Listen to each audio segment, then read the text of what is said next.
Hi everyone, this is Marlene with Miami Ghost Chronicles, and I want to welcome you to another episode of Stories of the Supernatural. If you're watching it on the internet or listening to a podcast version of the show, make sure to subscribe so that you get notified when a new show is released. And if you'd like to find links to videos or MP3 files, just go to miamighostchronicles.com, and you can also submit any eerie experiences you've had at the Submit Your Story tab.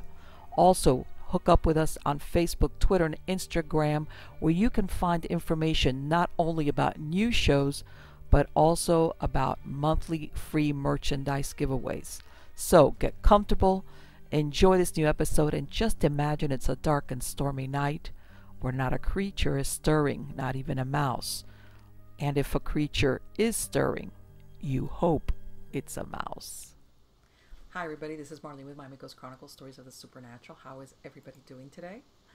Good, I hope. Well, today I have a most interesting guest, and that's just an understatement.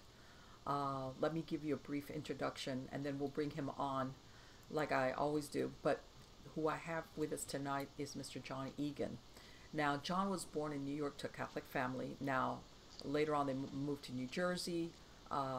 He's married, family man, teacher, while bartending on the side.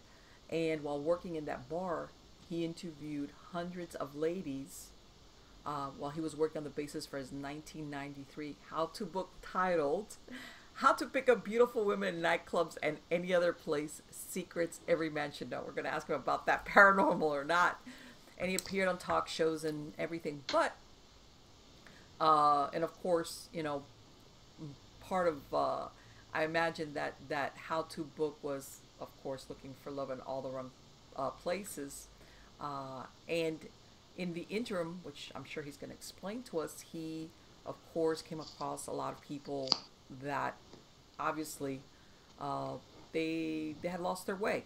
And he prayed for them. And he believes that this is why he caught the attention of an entity from hell who specializes in perverting humans.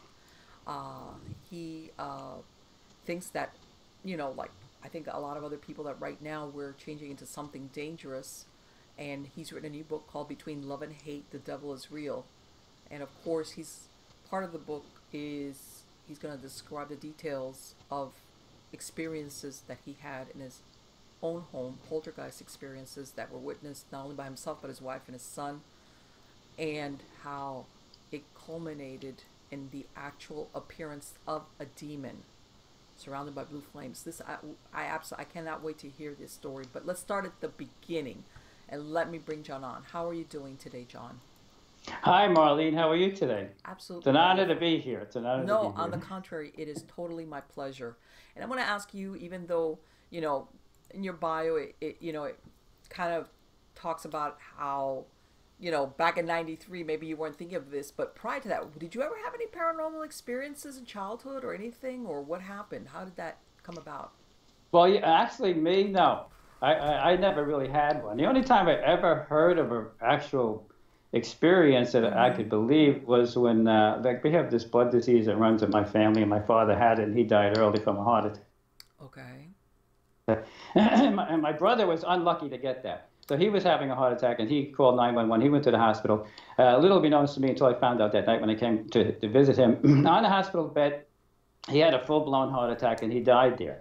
And he left his body. That's what he told me afterwards. And he said, Johnny, you know, I left my body.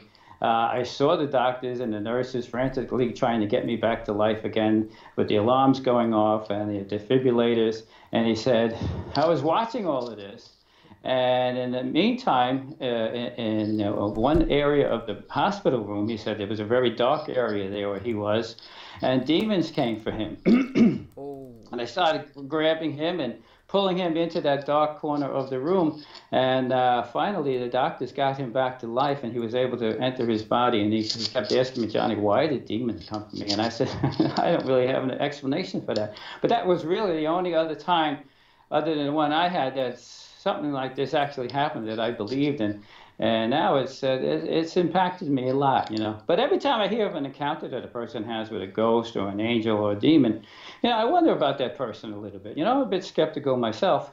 I wonder if they're a legitimate person, Are they a little crazy? Are they doing this for attention? That's why I want to give you a brief history about my life and who I am.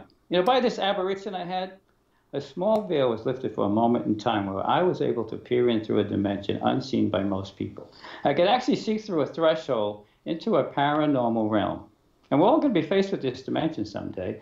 That fifth dimension, that spiritual dimension. No matter what you do, no matter how you live, no matter where you live, in the end, we're all going to be standing on the precipice of that event horizon of that fifth spiritual dimension. And I'm not just talking to you, Marlene, or a couple of your listeners. Everybody out there is going to be thrust into this abyss. Yeah, at some point, I think, yeah. Yeah, and we're all going to die, and there's going to be forces there. But I used to think for some, but now I believe for many, evil forces, they're going to have to contend with. So tonight, we're going to get an understanding of those evil forces and how they will try to manipulate you in that paranormal realm of that fifth dimension. And a lot of people say to me, what is the fifth dimension? What's the fourth dimension? Well, we live in the fourth dimension. We're born in the fourth dimension. There's length, width, height, time. That's our fourth dimension. That's our universe. That's our everyday world. Our physical bodies are born here. We're going to die here, and we're going to stay here after we die. The physical bodies. There's no time as we know it in that fifth dimension. I mean, God started the clock when he started this universe. The Earth, the moon goes around the Earth 30 days. The Earth rotates on its axis every 24 hours. The Earth goes around the sun 364 days a year. There's none of that in the next dimension. There's no need for time in that next dimension. Only us spirits will pass through that dimension. And we're going to discuss that and how this creature entered this house and possessed us. And I think your listeners will be enlightened a lot on a deep level, more than they could possibly imagine right now. And it's quite frightening, so be prepared. Okay. This apparition I had is the antithesis of any apparition I've ever heard or read about. So we're going to go from the ordinary world into the extraordinary world. I mean, just think about it, Marlene. How many times in the course of history does an entity break through a dimension to deliver a message? I mean, I could probably count it on my right hand alone. When people read the Bible, there's occurrences where angels have brought messages to people. There's not that much about devils delivering messages to people. And there's plenty of stories about ghosts scaring people, ghosts haunting houses. Yeah, we've all heard so many stories about ghosts. But tonight, I ask your listeners to be open-minded, be ready. You may not sleep that well tonight. You may even have bad dreams. Well, you know what? It is what it is because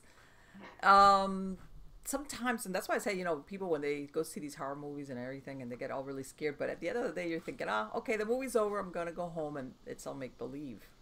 And sometimes it's not as make-believe as people would like to think. Oh, this is definitely not make-believe. I mean, it's terrifying. It's jarring.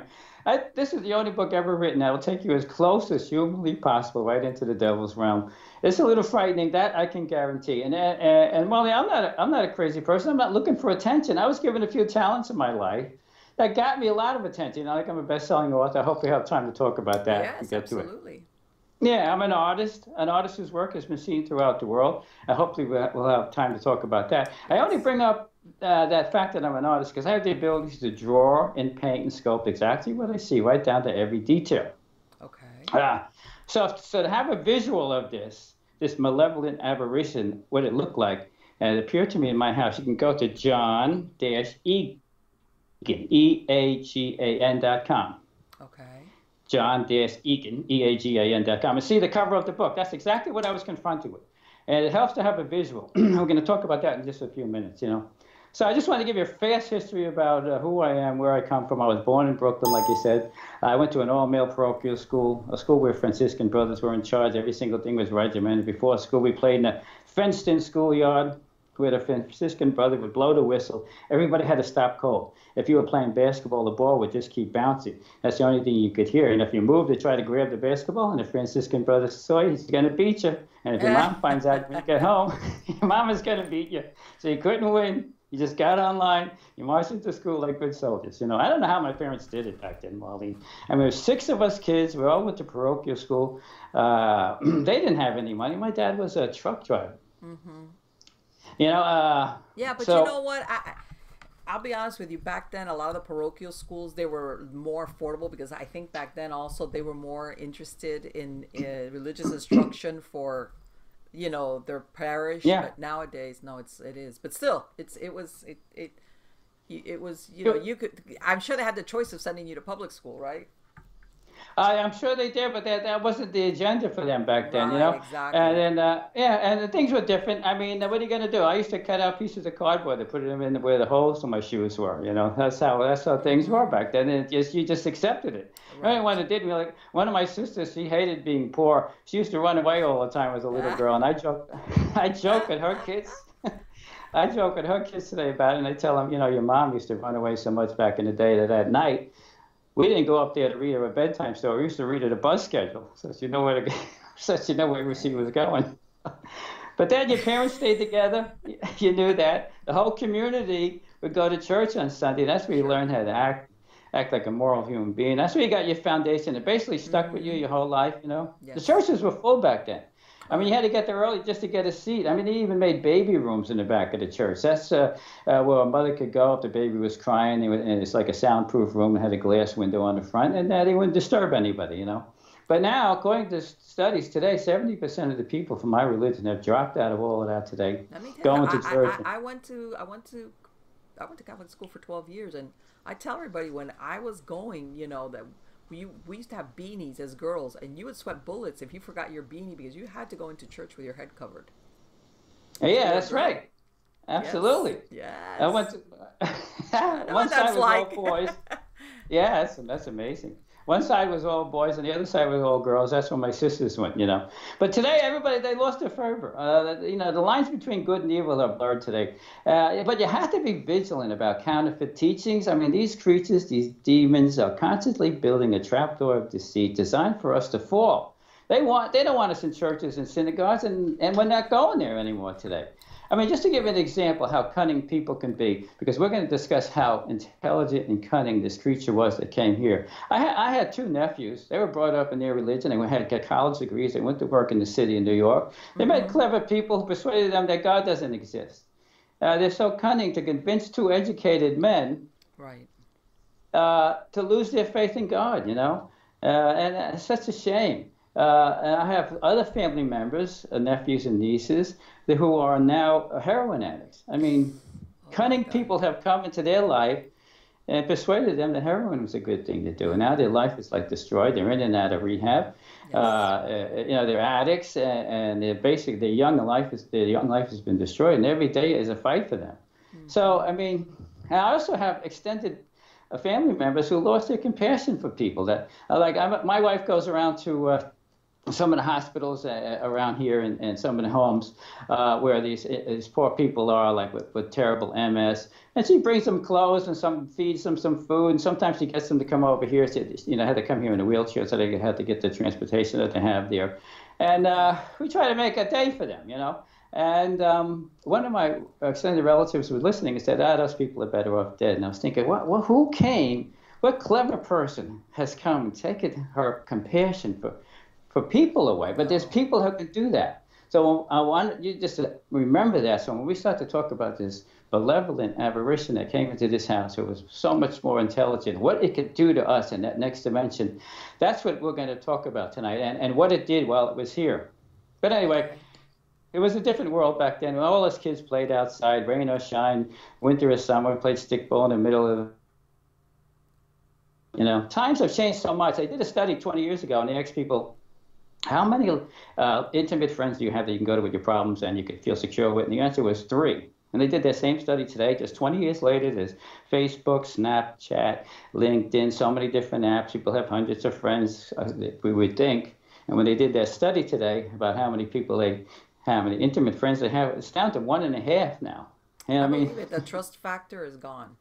it's gone. So technology has given us global communication nowadays and thousands of Yeah. friends, but I mean, it's half of what it was 20 years ago. I mean, just think how things have changed exponentially in a short period of time. In the past, you know, we used Yes. to fear snakes and spiders and hives, but nowadays, with our new technology and our global connection, the biggest fears of the millenniums today: low Wi-Fi, that buffering circle you see on your phone, and low Yeah, battery it's life. like, oh my God, I don't have a signal. That's their biggest problem. I mean, nobody's worrying about cutting out cardboard to to fill the holes in their shoes No, anymore. no, That's not happening today. no. But I mean, I love technology, Marlene. Right. No, I no, don't. no. Absolutely. Technology is wonderful, but like all things in extreme, I think it's done a big disservice to us humans I as know. well. The evil one is in there. I mean, it amplifies certain wicked things like pornography is a multi-billion-dollar Oh industry today because yeah. of it. Sex trafficking, a multi-billion-dollar industry today. Yes. I mean, suicide among boys have doubled and tripled among girls today. 1 million Yes. people will commit suicide this year. I mean, this technology, Yeah, they I were think it's saying like, I believe that loneliness was one of the reasons cited for that uptick in suicides. yeah, loneliness. Where's these hundreds of friends everybody has on all these apps? And you're so Yeah, lonely. exactly. Uh, I mean, it's working against us like a neutron bomb. You know, when a neutron bomb explodes, it doesn't make a big explosion. The neutrons penetrate the buildings, armor, underground bunkers, and kills everything from the inside. Oh, the buildings are all left standing, no damage whatsoever. And as I believe now, that's how these demons like it: destruction in any form to any human. And that's part of the trapdoor deceit that we're going to talk about later. You know. So real quick, my dad moves us all to New Jersey. We're still like kids. I go to the college in New Jersey. That's where I get my degrees. I started Okay. my career as a special ed teacher. Okay. That's where I felt this is sort of like the prerequisite of why this thing came in. These two things that I did as a special ed teacher and a bartender. As a special ed teacher, I worked with kids that didn't have any qualities, attributes, characteristics that normal kids have. So I felt like just being normal, I was blessed. So I wanted to pay back for just being normal. And I started a really prayer life then. I prayed every single day for at least an hour. You know, and then as a special ed teacher, you got plenty of time on your hands because I mean they have a 2-hour lunch and the teacher's aide, takes care of that. So I decided I knew how to bartend, so I started working at night as a bartender. Okay. So yeah, so this is where I think a lot of the prerequisite happened. You know, as a bartender, I worked in nightclubs and. People who come out at night, they're looking for fun. Most of them are stand-up people, and they have a certain percentage of people who dealt on the darker side of things. And these people are a little bit wicked. They were looking for, of course, alcohol, but drugs and commit adultery and anything they can get their hands on, you know. Right. And a good portion of them was atheists and into the occult. I mean, I can get Marlene. I can get along with anybody. I didn't have a big problem with this at the time, but I did notice over the years that a lot of them died from accidents, overdoses, suicides, and cancers. And I felt that these people were out at night like ships without a rudder. Anywhere the tide would take them or the wind would blow them, it was fine with them. But they died in a state that nobody should die in, and I felt like helpless for these people. Okay. So just to give you a quick idea, I had a friend who was a bartender. His name was Chris, and he used to drink and smoke cigarettes 7 days a week, 7 nights a week. And he used to work right next to me, but he was an atheist. He used to make fun of God all the time. He used to make fun of Jesus all the time. He used to make fun of the Virgin Mary all the time. Then he didn't feel well one time, and he went to the doctor, and he found out he had 4th-stage cancer, you know? Whoa. And he couldn't work anymore, yeah. So I used to try to visit him between my jobs, because he was a friend. I mean, I knew him for a long time, but he looked like he was aging like 40 years in a matter of months. When you have that 4th-stage cancer, it just tears you up.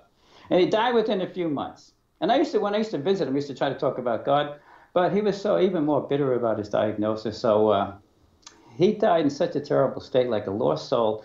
And I felt helpless for him. He was like a friend of mine. Right. And I just felt helpless for him. So in my religion, and yours too, and we're told that people fall into hell like snowflakes fall from the sky, especially if there's no one to pray for them.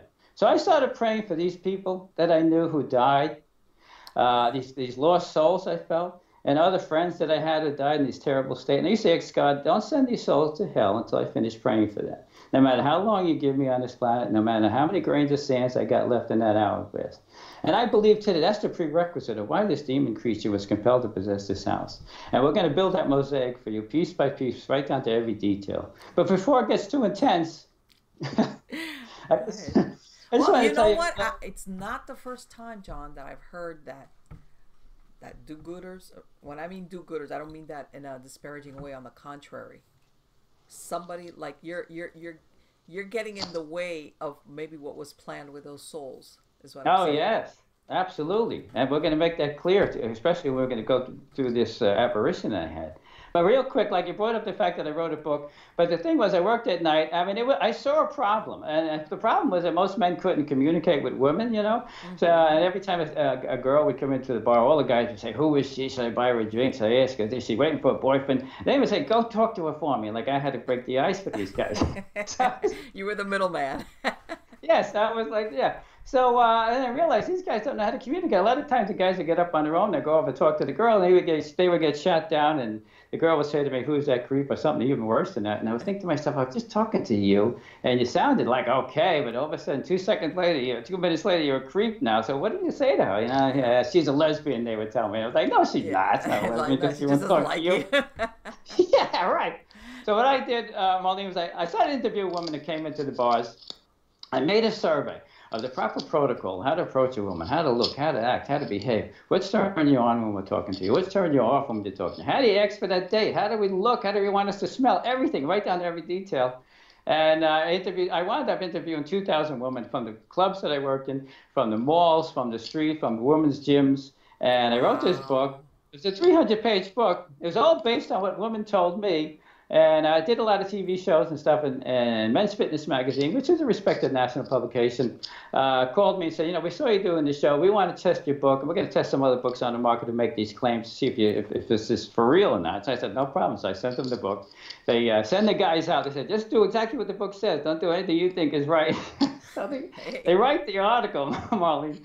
And they say that 80 to 90% of the women that they approach using the techniques that I taught them in this book, actually women taught me, they got a phone number and a date. Every other book was 0000. So then I started doing all those TV shows and everything. But I have a funny story if you real quick. Yes, we have time for. Of course. Oh, so I did all these shows, all the morning shows, all the afternoon, all the night shows, all the magazines and everything, all these interviews. But I'm right here in New Jersey, so I'm like close to New York. So I did all the Today in New York, Good Day in New York, Good Morning America, and all those morning shows, right?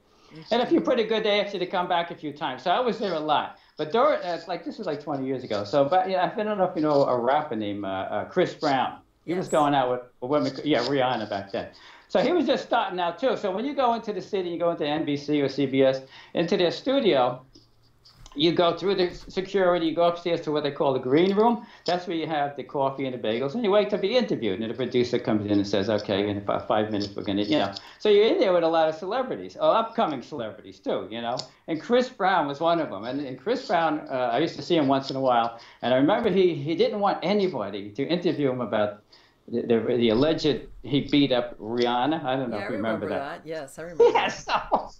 So you're in the green room, you're sitting on chairs in the green room. Somebody interviews him about her, and I'm home one time and I'm watching TV, and every single radio show, he took the chairs that were in the green room, and he had to Google this, and took it and threw it right through the plate glass window right out onto Times Square or Rockefeller Center. I'm not sure exactly. Okay. A little upset. I said, yeah, a little upset. And I said to my wife, look at this guy, he's a genius. Look at all this free publicity he's getting. I never thought when I'm in the green room to take the chair I'm sitting on and throw it out through the plate glass window right out to Times Square. Yeah, you're like, okay. Yeah. So amazing how this guy got his publicity, but he's still around today, so good for him. I don't know. Well, what is it that they say? It's good publicity, bad publicity, as long as it's publicity, right? There's no bad publicity. I'm convinced of that now.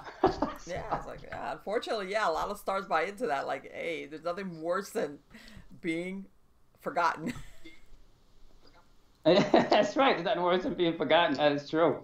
So anyway, that's what I did, and it turned out to be fine to me. But the thing was, I did the Howard Stern show. I did so many shows, Back then, they kind of like they fight over you to do their show first. Like if you I think Imus wanted me to do their show first, and Imus has like 3,000 listeners. Howard Stern had 14 million listeners, right in my target audience. So they were like, if you do the Howard Stern show first, we're not going to interview you. I was like, I'm doing the Howard Stern show first. You got 3 million. Sorry. How do I care? Yeah. So anyway, I did shows like that. But so the book sold so well, I was able. I loved working with those special ed kids, But the book did so well, so I stopped. I retired, I retired early. I stopped. I love working at night, but I stopped that too, and I missed it a lot. So everything is going fine for me. I'm retired. I have a nice prayer life, and Marlene, everything seems fine until until one day, about a year and about 3 or 4 months ago. If you want to get started listening to that. Okay. You do? I want to hear everything. Everything. Okay. Go ahead. All right, so I'm retired. Oh, so I should describe this house. Let me describe this house for you so you can understand what happened here. So I live in New Jersey, right on the border of Colts Neck. I live on an acre of property. The house is about 150 feet from the street, and the driveway is about 150, 160 feet long. You pulled into the driveway, and you had to make a left to get into the house. The house is built on the hill, so the garages are under the house. Okay. So you pull into the garage, close the garage door, and there's a metal door between the garage and the basement. So you have to go through that metal door, and then there's steps to your right that go up the steps to the kitchen. That's how we mostly come in. We don't come in to the front door. But I had 3 boys here growing up, 3 of my sons. So as they were growing up, they were getting bigger, and they were outgrowing their rooms, and they wanted to have a bigger space. So I had the basement finished, and I had it cut in half, and I had an apartment built down there. So my first son, he gets his license. So he can come into the garage that way. He comes into that metal door. He goes into his apartment. He has his own way in, private entrance in. So upstairs is the kitchen, and then to the left of that is the living room, and that's where I usually sit. And the 3 boys grow up. They all graduate college. My last boy, Johnny, he took that apartment. He went to college. He graduates college. He got a nice job, but then he wanted to come back home. So he's home when all this happened. So he comes back home for about a year, but then he got a nice job, so he left again. But he was home for this whole time. So, Marlene, in the living room, we have a sectional couch like most people do. Mm-hmm.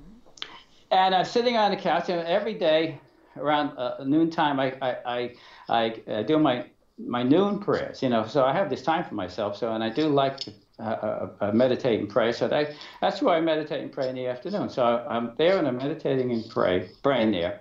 And because it's an open format in this house, it's cathedral ceilings and it's open format, so you could hear a lot what's going on in the house. And that metal door downstairs, you kind of hear a little bit sometimes when somebody comes in.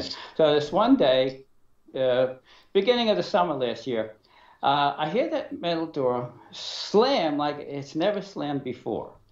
And I'm thinking to myself, what is that? And I'm thinking, my son, Johnny, he's probably the only, I don't think my wife could even slam the door that hard. And I'm thinking, why would Johnny slam the door? I mean, did he have a car accident? Did his girl break up with his girlfriend or something like that? So I get up, I go through the kitchen, I look down the stairs, but it's still dark down there because usually when somebody comes in, they put the lights on. Right. So I go into my office. And in the office, I have the security system. So I start looking through the cameras, and I start rolling back the cameras to see if anybody was on the property. Okay. I'm thinking that somebody maybe came in. I don't see anybody on the property. I roll back the cameras. I look at the garage doors. None of them were open. There's another door that you walk in the garage on the back. That was never opened. And in the basement has glass windows, but there's bars on there. So if anybody was coming into that, I would have definitely heard that. All I heard was it slammed the door. So I know nobody came in, so I had to go down and investigate anyhow. So I start turning the lights on. I go down the steps. I start looking everywhere. I look underneath the steps. I look, behind the washer and dryer, things that you have in the basement. I have a workout equipment down there. Looking around there, I don't see anybody hiding over there. I go into my son's apartment. I look in his closet. I look under his bed. I look in the furnace room. I look.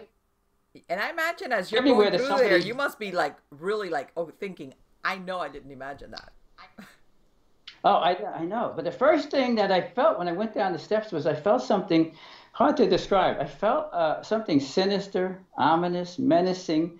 The only word I can really describe it is evil.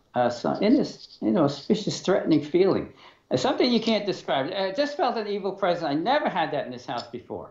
And I never thought there'd be any reason that I would feel weird like this, Okay. So I feel this thing. I try to shake it off. So I come upstairs again. I feel, like nobody was down there. Why am I feeling like this?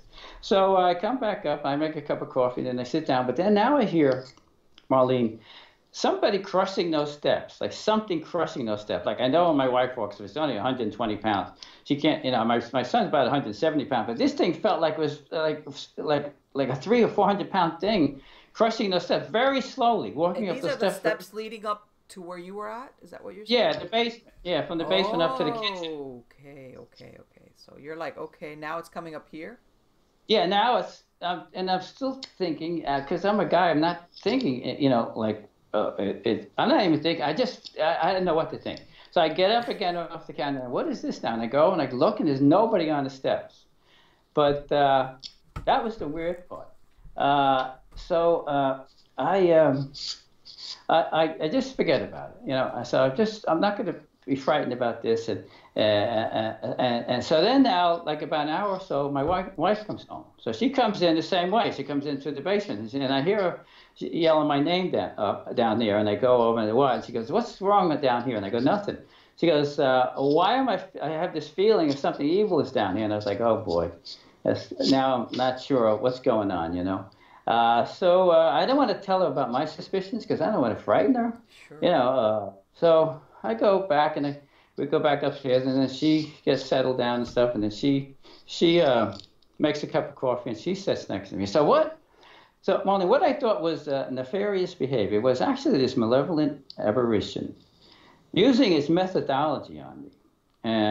It was telling me by using its methodology that it was present in this house, it was possessing this house, it was in control, and it wasn't a social visit, and it wasn't just passing through. And because I was very naive about all of this before I realized what was going on. There was nothing taking place in your life. This was just any other day, like normal. Yeah, yeah. For years have gone by. I'm just having a normal life up here. Right. Okay. So what happens is now. I didn't know it was using its methodology until it started using it on my wife. So then my wife sits down, and then I didn't say anything about what I thought, and she was like, she said, "Well, are you okay? Because you look weird." And I said, "No, I'm fine. There's nothing wrong with me." So we're sitting there, and then I start hearing this. She starts hearing, and I start hearing that thing walking up the steps again, very slowly, crushing those steps. And she says to me, "Is Johnny home?" And I say, "I don't think so." She said, "Well, who's coming up the steps?" She says, and I said, "I don't think anybody's coming up the steps." So she yells, "Johnny, Johnny, is that you?" And she gets up and she walks through the kitchen. She looks down the step and says, "You know, like nobody's there. What was that?" She said, and I was like, "I don't know what that was, Lily. I don't know how to, you know, I don't want to say anything at this point. It's just started." So as we're there, things start to happen, and like when we're sitting on the couch. Like another hour or so later, we hear this really. I used to have a carpet from the hallway to all the bedrooms, but I took that out and I had a tile. So now you could hear something walking very heavy on those tiles and scratching along the wall all the way down, and then it's finally slamming one of the back bedroom doors. And then my wife again is like, "What's going on?" That's weird. Did you hear that? And I say, "Yeah, I heard that. Yeah." "Well, what do you think it is?" I said, "I don't know what it is, to be honest with you." So I kind of left it like that. I was hoping maybe this thing will go away, you know. So things happen that. So now I kind of know this thing is here, and I felt it was here. You know, like you go to bed at night, Marlene, and you lock up the whole house, and you lock up the bedroom door, and you turn out the lights, and you feel safe, right? I mean, you think you do. Yeah. So, but the weirdest things were happening was. Other than the walking down the hallway, which we could hear, and my wife would get up and look down the hallway, nothing there. What do you think that was? And I just did. The weirdest part was like I'm sitting there, I'm sleeping there, and then like 3 o'clock in the morning, it's like this heavy right next to me, like what a Cape buffalo, a water buffalo would sound like when it breathes, and it would wake me up. And I didn't want to say anything to my wife, and I was kind of like almost sure that there was something wrong. There was some kind of malevolent creature in this house.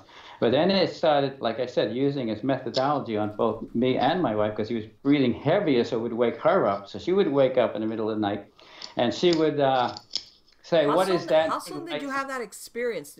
You know, after you had that thing where you heard the footsteps and the door slamming, did it give you like a little piece and then start up, or was this? Right, it would be a couple of days of you know, maybe a day and a half. It wasn't really like a long period of time. Nothing, not really. No, it just okay. Yeah. So now she's very upset about this, and I don't know what to do, and at this point.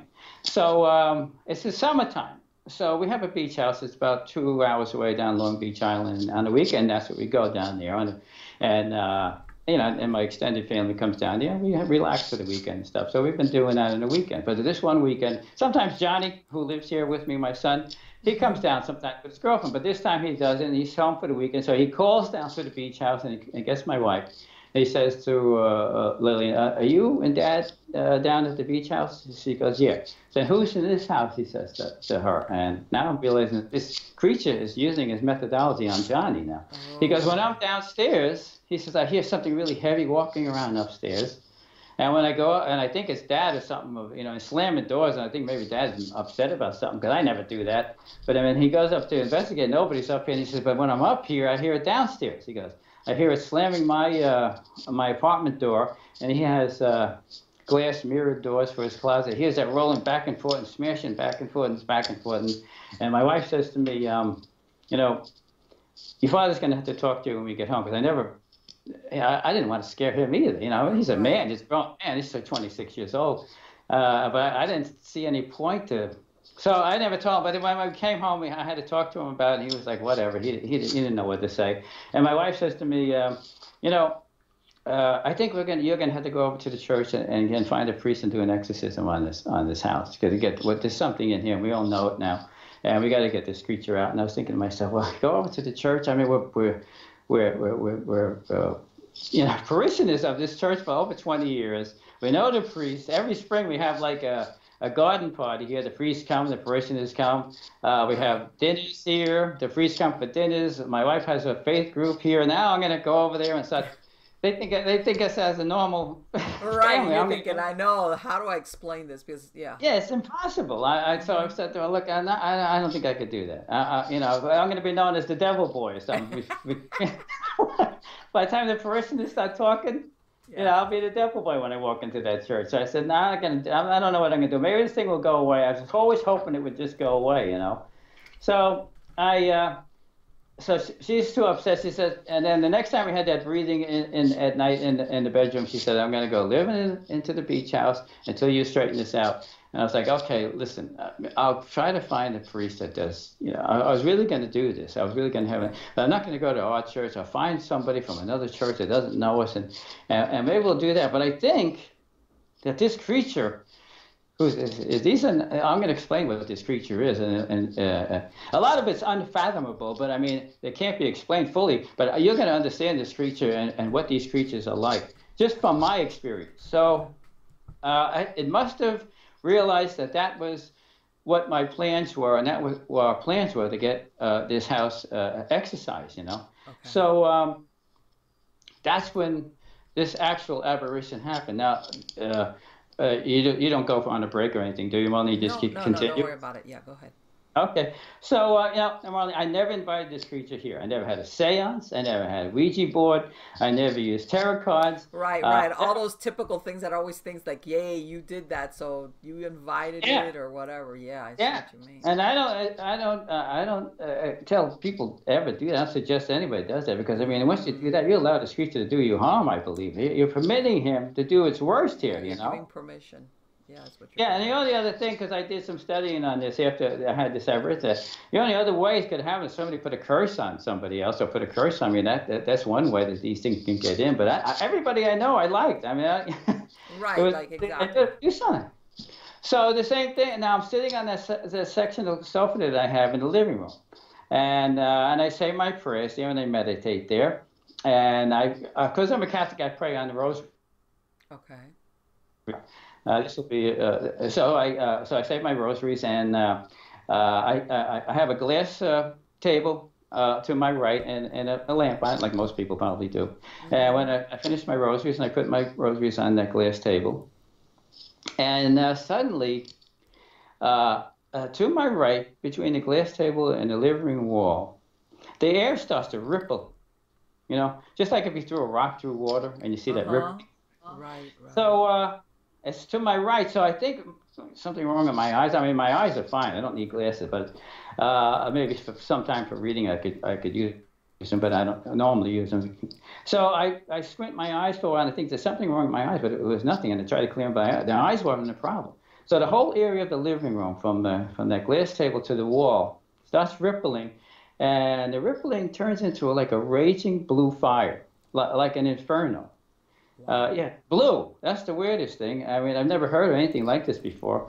Like I said, a lot of this is going to be unfathomable. I mean, unable to Right, explain, yeah, exactly. Like if you, understand fully.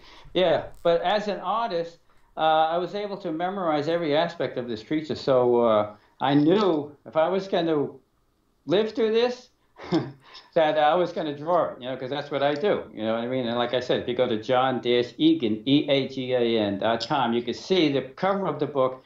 That's exactly what I was here, and and I drew that. So that's exactly what. So if you have a visual of it while we're talking about it, well, no, I have the cover of the book, and I've been showing it on and off on a slide. So yeah, the oh yeah, viewers, yeah, they're going to be able to see what that cover, what you're describing. yeah. So now I'm looking at this blue flame. Now, I know we have fire, in this fourth dimension of ours, and it serves. It's like a miracle. It serves a purpose. It keeps us warm. We cook food with it. You can forge two different steels together, and that resulting steel is stronger than the two steels that are forged together. But I came to realize that this blue fire is in this particular dimension, which I believe is the fifth dimension. It is a miracle too that serves a purpose, and the purpose is chastisement, and we're going to talk about that in a minute. So, now I'm looking at a giant blue raging fire, and suddenly emerging through the wall of the blue fire, what I first thought in my mind looked like something like long pieces of coral. That's what it was coming in very slowly. Okay. Yeah, and it was coming into my living room. And the only way I could describe how this creature entered this house is like if I ask you, Marlene, have you ever gone to a board meeting? And all the subordinates, they get there early, and they rush in, and they sit there nervously, and they're shuffling their notes, and they're fixing their tie, and they're fixing their clothes. And then the CEO arrives, whenever he feels like it, on his own time. Like he owns the room when he arrives. So he walks in slowly. He goes over to the superior seat. He starts when he feels like it. He owns the place. And that's how this creature entered through this raging fire. Like he owned, everything was on his time. So I got up from my chair because I started seeing, I didn't quite see the head yet. I just see these long, what I thought was coral. I don't know why, but I just thought they were long pieces of coral. That's what it looked like. So I get up and I step away from it, and I'm standing still in front of it, but probably 3 or 4 feet away from it. And I see that the head start to come through this blue raging fire right into my living room. So, like I said, this is the antithesis of any kind of an apparition I've ever heard about. You must have been, how tall was this? Are we talking like full length or regular size or what? I imagine you must have been like, somebody wake me up, pinch me. What is this? No, I know. But the thing was, this creature was so intelligent that didn't like back me into a corner, because from where it came in and where I was standing, I could run out through if I had to. Like I could run out. There's another archway that goes into the dining room, and there's sliding glass door there, and then in the kitchen, and there's a sliding glass. There's 2 big sliding glass doors I can get out. But that's what I say when I say this thing was using his methodology on me. It was intelligent enough not to do that because it wanted to deliver a message, and it didn't want me running out of here like a crazy person. It didn't come in like that either. So I see all the horns are finally in, and the whole head is finally in there, and I see what it is now. When I'm looking at it, and the top of his head looks like a horseshoe, like what a horseshoe crab looks like. That's what all these horns were coming at it, and when it finally emerges. Only like I was, like when you see on TV when they reenact these things, when a creature comes in through some kind of a dimension, there's like chairs flying around and lightning and screaming noises and animal noises and stuff like that. That's exactly. That's what, like I say, this is the antithesis of any kind of an apparition I've ever heard or read about on TV that you see on TV, and lightning flying around and stuff like that, and roaring sound. And this creature, like I said, was using its methodology on me by not trying to scare me out of here, because it didn't want to do that. So it just came in like that, very quietly, like it owned the place, and it knew if it came in like that, I would just run out of the house, and it would never have finished whatever it was supposed to do, So like I say, it's an intelligent, organized, powerful creature, and it had a message it wanted to deliver, and it didn't want me to run away.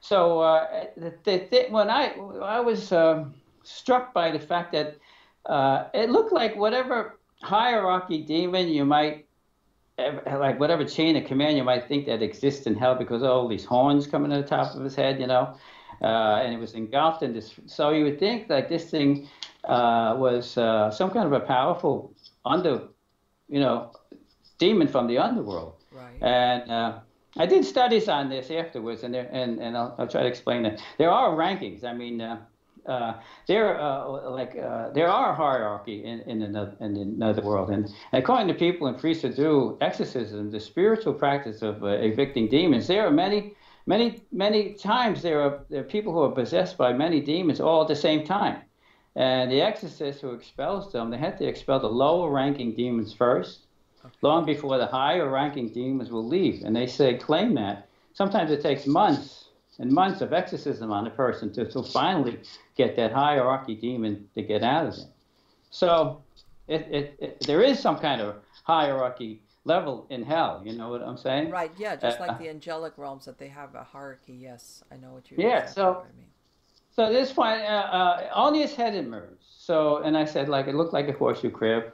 It was hard and bony, and all the horns were growing out of that part of it. And it didn't look like it could go any further than that, Marlene. I mean, it only looked like its head could come through. And I was happy about that, because that's why I tell people this is like a gift, because I thought it couldn't come all the way through, because if it did, I don't know what it would do to me. I mean, it looks like it was a powerful looking creature. It looked like it could take those horns and just ram you into the wall, and with those horns if it wanted to. Okay. And so many things struck me about this, and one of the things was it came in. It was in the midst of chastisement, right? And this blue flame, but it owned it. For him, this where it was, I guess it was hell. It was just for him. It was like he deserved this punishment. He had no qualms about it at all. Whatever happened between him and this creature and God back before time began, it seemed to be settled. And for him, he didn't have any problem with it. Like, the only way I could explain it, like, if I was in prison for life and you came to visit me, and I didn't commit the crime, or you or anybody else came to visit me, the first thing I would say is, like, I didn't do this. I don't belong here. Get me out of here. I'm innocent. This creature owned it. He just owned being in this raging blue flame. And there's so many things I want to explain to you about what. So when it looked at me, it was 100% hatred. It wasn't like 99.9% hatred. It was 100% hatred. And I try to tell people nowadays, if you have any hatred for your brother and sister, for your neighbor, for any different nationality, race, religion, nationality, get it out of your heart before you leave here. It's in your spirit, because if it's in your heart, it's embedded in your soul. And when you pass, you're going to drift right into these creatures' nets, It's going to be rooted in your soul. You're not going to really have a chance. I mean, you're allowing these creatures to snare you, because, like, if you leave, the people who are able to forgive their brothers and sisters, no matter how many times they wronged them, or their neighbor, no matter how many times they wronged them, or any race, religion, or nationality, no matter how many times they wronged, they're going to a special place when they die. But if you got that hatred in your heart, you're not going the same direction they are. You're going to be drifting right into where these demons want you to drift.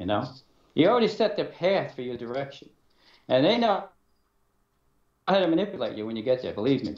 I mean, this hatred that people have, it only weighs you down. It's no good for your health. You got to get it out. The only way to fly is to take yourself lightly. You can't really bring that with you. Absolutely not. And then I wonder, when I read the Bible and you hear that these bad angels were cast out of heaven, they were sent to hell. I used to think, then, why are they roaming the earth then? This creature never. But what I realized, this creature never left hell. It brought its hell with him. He was still in hell and here at the same time. Somehow he mastered this fifth dimension, and had to make a portal for himself to invade our dimension, this fourth dimension, at will. We humans, we don't have that power. We're never going to have that power. That's not even a technology we're ever going to, ever have. So like I said, it's powerful. And So it's looking at me straight in the eyes, and his eyes were black and full of hatred. And it was staring at me in a confrontational manner, you know. It didn't have any pupils. It just was black eyes. It's pure black. And Marlene, most guys talk to each other. We talk to each other on like an angle, you know. Not this creature. It was totally confrontational, staring me straight in the eyes. And it began to move its mouth and speak. And I believe now that it was only showing me and telling me things that I could understand. Like I said, that I'm a skeptical person. When I read about great angels that were created before time and how powerful and beautiful they were, and the ones that broke away lost their beauty and became creatures, well, I'm not skeptical anymore, because this was definitely a creature. And it was an intelligent, powerful creature, because I don't think God created, like what you see on TV, wild animal things that are screaming and yelling and going nuts in your house. Like, right. I don't believe God created that. I think that's one of the ruse for us. So we'll think that's how they are, but they're not. They're very cunning. That's the thing, you know. So you, John, what were you? I mean, how long did this take? Was it minutes, seconds? I imagine it must have felt like an eternity. But well, it did feel like an eternity.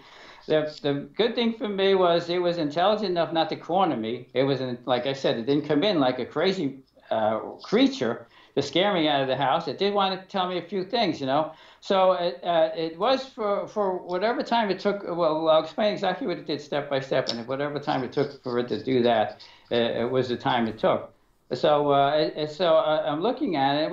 Like I said, it felt like an eternity. Probably was a couple minutes. It didn't say anything for a couple minutes. Just was staring at me. I was able to study it because I'm an artist, and so I was able to draw it and put it on the cover of this book. So I was able to stand. I was trying to keep that part of my mind calm.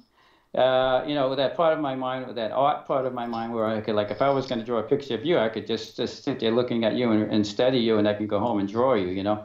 So I was trying to keep that part, because I thought if I live through this, I'm going to definitely draw this and write about this, you know. Okay. So I see that it's going to say, it's starting to say something, and it says two words, and that was it said, "No more," like that, just no more. But I noticed, because it was so confrontational and it was looking me straight in the face, and I didn't know what to do. I had to look at it straight in the face too. But its mouth wasn't in sync with what I was hearing. Whatever language they speak, you know, I guess this is hell. I don't know. That's what I would imagine where it was.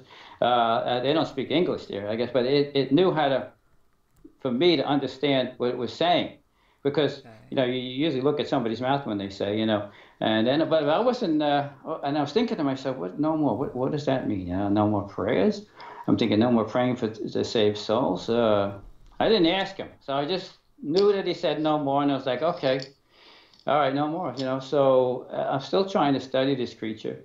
And I'm thinking, you know, like I said, if I survive this thing, I'm gonna draw this thing as much as I can. So, I was fixed mostly on this creature, but this raging blue fire also had my attention. The thing about this fire was, like I say, it's unfathomable. I couldn't hear it burning. I couldn't feel any heat coming off it. I couldn't smell it, like it was, you know, when you're. I couldn't hear it. I couldn't see what it was burning, like if it was wood or fuel or something like that. There was no crackling noises, you know.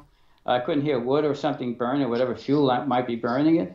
So I was like looking at that, and because I was so curious about the fire, the creature spoke again and said, "Only your spirit can feel the effects of this fire." And that made like so much sense to me at that time. And I was thinking that it knew what I was kind of like thinking. And when it spoke, like I said earlier, the mouth didn't coincide with the words that I heard, because whatever he was able to let me understand what he had to say to me, but in whatever language they speak. So when I tried to look into his mouth because I wanted to see if it had teeth or something, but all I could see was there's darkness in there. I guess they don't eat anything there. But I mean, there's so much about this creature that, I mean, it was his face, like it's in the middle of this blue raging fire, but yet his face wasn't burnt. Like that's something that was going through my mind. You know, That's the thing that was a little bit strange to me too. That his face was just fine. Like well, you would think it would be all burnt up, right? But when it said only my spirit will feel the effects of this fire, that made a lot of sense to me because I'm not a spirit yet. I'm still in this fourth dimension here. I'm not passing into that fifth dimension. And I guess when you do, then you're going to feel the effects of that fire. But the thing was, it didn't burn. It didn't look like it burned him, and he didn't seem to. Like I said, he owned it. Like he didn't seem to have a problem with it. That was So let another me ask you something, John. Did you feel? I mean, I know you're telling me that it's staring at you confrontationally. Did you feel any type of dread or anything? You know, like when you described that when you had gone downstairs, that you felt this. Like, yeah, that was the whole time. You had that was there the whole time. Yeah. Okay. So you were. Yeah. Okay. So you kind of at this point did you? I know, like again, you know, you're thinking, okay, that all of a sudden you're thinking, this is what I was feeling when I was going downstairs. Yeah, the first time that it came here. Yeah, it was the same thing when it was present here. Okay. It's something that, like I say, it's impossible to describe, but you know it. But you know it when it happens to you, you know. Yes. And I came to understand, like, this, you know, that this is what people are going to have to. I mean, I still have more to say about this, but I mean, these creatures are going to be waiting for us. You know, they're masters of deception and treachery. They're ready to snare you in their nets. You know, they're building this trapdoor of deceit specifically designed for you and for you alone. And you're like, when we pass on, we're going to pass on. We're going to go into this strange environment, and we're not going to have any powers. And there's nobody going to be there to help us. We're going to be alone. You're going to be confronted by these things, like my brother was. And he was not a bad person, but and it's not going to be any support. You're not going to have a lawyer there or something like, you know, it's just you. And this totally foreign environment with creatures who are masters of it, you know. I mean, they know how to bewitch your spirit. They could seduce, entice, and beguile your soul. I mean, they're so smart and they're so intelligent. So once you know, like if they convince you to pass through that chasm there, that wall of fire, there's no coming back. You know what I mean? And like I said earlier, like people who are cunning enough to convince my nephews become atheists and that heroin was a good idea and to leave their compassion for people, to take that away from this creature is so intelligent, and it was created before time began. Yes. And it wasn't a baby. It didn't have a mommy and daddy to teach him anything. It didn't go to school. Right. It was created full on. You know what I mean? Yeah. Intelligent, powerful. Before it decided, I guess after some period of time where they didn't want to listen to God anymore, they wanted to break out on their own. So, and that's what they... John, let me ask you something, because I'm thinking, you're describing this, and I'm putting this, and I'm thinking, I don't know if I would have passed out. How did you handle this? Because I would have been like, do I pass out? No, I can't pass out. Do I run? Because what you're describing is mind-boggling.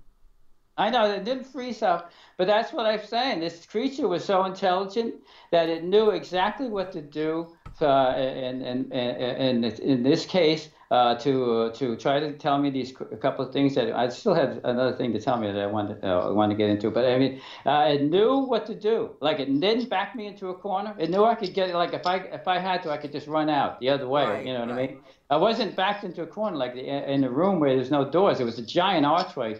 If I'm standing looking at it to my left, I could just run out there. That's the dining room, and then there's giant glass sliding doors there. I could run out that one, and in the kitchen is another giant. I could just go if I had to, and it knew that. And it kind of, I felt good because, Marlene, it only came up to its neck, and it didn't look like it could pass all the way. And that's why I tell people. Okay, I see what you're saying. Like, this was like a gift in a way for me to understand this fifth dimension, you know. So go ahead. So when he's telling, like you said, he's saying, when he says that no more, but I take it you're thinking no more. What I imagine you were. I was pretty sure about what it meant, but I didn't want to ask. Yeah, I didn't want to ask because I didn't want to start a fight with, you know. Yeah, I didn't want to have a confrontation. It was already I was like just like standing there in awe of it, and I kind of knew what it meant, like I knew I was praying for souls that nobody would pray for, and like I said earlier, like our religion tells us that the souls fall into hell like snowflakes from the sky, especially if there's no one to pray for them. That's why I took these individuals that were out at night who were atheists, and they were just like they just died in such a terrible state. Like my friend, like Chris, he died. He was an atheist. He used to make fun of God, and I was thinking, how is this guy ever going to get into heaven like this? Make fun of the Virgin Mary and God, and you think you're gonna walk into heaven? You hate him. So these souls I thought were lost, and then when I thought that especially if there's no one to pray for them, they're really going to be lost. So that's what I did. So I prayed for these people I knew that had nobody would pray for them, and they were lost while they were here. And I think that's part of the reason why I worked that night, because I got to meet these people. And then when he said no more, it has to be the souls that are coming in their direction. They want them to come in their direction. They don't want anything blocking that or stopping it or interfering with it.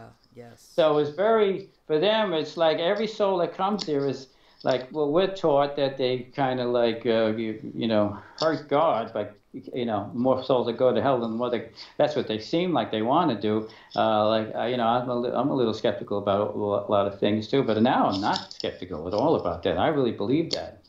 And I believe that, like, my message is that, like I tell people, get this stuff out of your heart. I mean, these things, they're prepared to offer you interesting options. They have many wiles and deceptions, They're going to show you their empire built on hatred. I know they have their empire behind that wall of blue raging. And especially if hatred is rooted into your soul, they're going to show you how to use that hatred to alleviate all your pain, just as they do. Right. So in order to be... Go ahead. I'm sorry. And I'm wondering, because I'm thinking, here you are. I keep thinking, was it maybe somebody that you were praying for in particular? Who was it that you got in the way of? You understand? Because I know you probably were thinking of all these people that you had met along the way that you had been praying for. Yeah. And I'm thinking, was there one special soul that you like ran into? Well, that one example. Yeah, that one example I told you, I worked with a guy named Chris. He was only in his 40s. He was a bartender, in this one nightclub I worked. Okay. Yeah, well, him was one of them, but I knew so many people that way, but as atheists. But for him, he was like, that part of him I didn't like, and I told him, you don't ever talk to me like that again about God, about Jesus, about the Virgin Mary. And he said, okay, well, but he still did it with his other friends over there, you know what I mean? Right. But I knew he was so lost. How could a person hate God and Jesus and the Virgin Mary and walk into heaven after they die, And especially with these creatures are there, these creatures, like I said, they're going to show you how to use that hatred to alleviate all your pain, It's just, in order to be not outwitted is to be aware of their schemes, So that's what I try to help people with today. So to keep on their life, sort of go towards God, Don't be used by these creatures here, or by people who could convince you that God doesn't exist.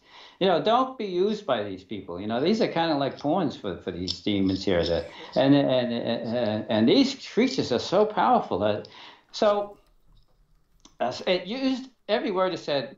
It wasn't a lot of words, but it used it with fastidious care. It said something to me that I thought maybe was like a threat, because I wasn't, because I was just listening. I never said anything. I never took my eyes off it. I was trying so hard to memorize every inch of it, because I knew I was going to draw it, So it said, I am many, and many more wicked than I. So I thought, is this a threat to me? Does this mean more is coming? If like it's always no more, So is this one of many visits? I'm thinking, I'm not going to stop praying. I mean, I'm not going to stop praying for the souls that need, who don't want anybody to go. And that's that's the weirdest thing about you pass through that chasm. You're there for eternity. You can't even wrap your mind around something like that. Exactly. Yeah, because no end date. There's no end date. I mean, and I mean, we're supposed to love God, and but we're supposed to fear His power. I mean, He had the power to put that wall there. You know, you pass through it, you don't ever come back. That's the power. You got to fear. You know, you just can't like, just willy nilly like, there's no God, there's no this, and make fun of God. You know, it's His power, His pure power. You know, you just never want to. Let me ask him, John. Didn't this like because one thing is what we think of as being evil or Satan or devils and demons, but when you see with your eyes, didn't you have like a reality shift moment? Like, huh? What? Yeah. Well, What? yeah, the whole time it happened was a reality shift moment. Like I was stuck there, looking at it, but I didn't feel like I had to run, like I said, and I was engulfed in it. You know what I mean? And I was like mesmerized by it, and I knew, like I said, I tried to keep that art portion of my mind as clear and focused as possible, so I could, if I did survive it. I didn't really think anything. Like when I saw it, it only came through up to its neck and didn't really look like it could come through any further. I really felt good about that. I don't know if it was doing it or it was. Well, like if you do studies on this thing, it's only like things should only happen like this if God permits it. So maybe God only permitted it to go that far. You know what I'm saying? Right. I mean, God might permit demons to do other things to people, but maybe for this particular thing, that's as far as this demon was allowed to go, and that's what I believe. So I thought when it said, "Go ahead." No. This is fascinating because I'm thinking. Because sometimes, like you said, sometimes people dabble in occult stuff, or they conjure it, or they're just doing the wrong thing, and this happens, and it's like, oh. But here you are, Yeah. you're not doing any of that. You're living an ordinary, everyday life. As a matter of fact, you pray the rosary. You're praying for people that have died, and they were lost even when they were alive, and Yeah, here you get they were lost this, even when they were alive. and. Did it anywhere in your mind, and like I said, did you ever I know you're thinking, okay, this is because it's like, why? Like my first thing would have been like, me, like, what is it trying to say? They're trying to do, or like what you just described when he said that, like, is like, what is, is there a line behind you gonna come through this hole, or what is that? Yeah, right.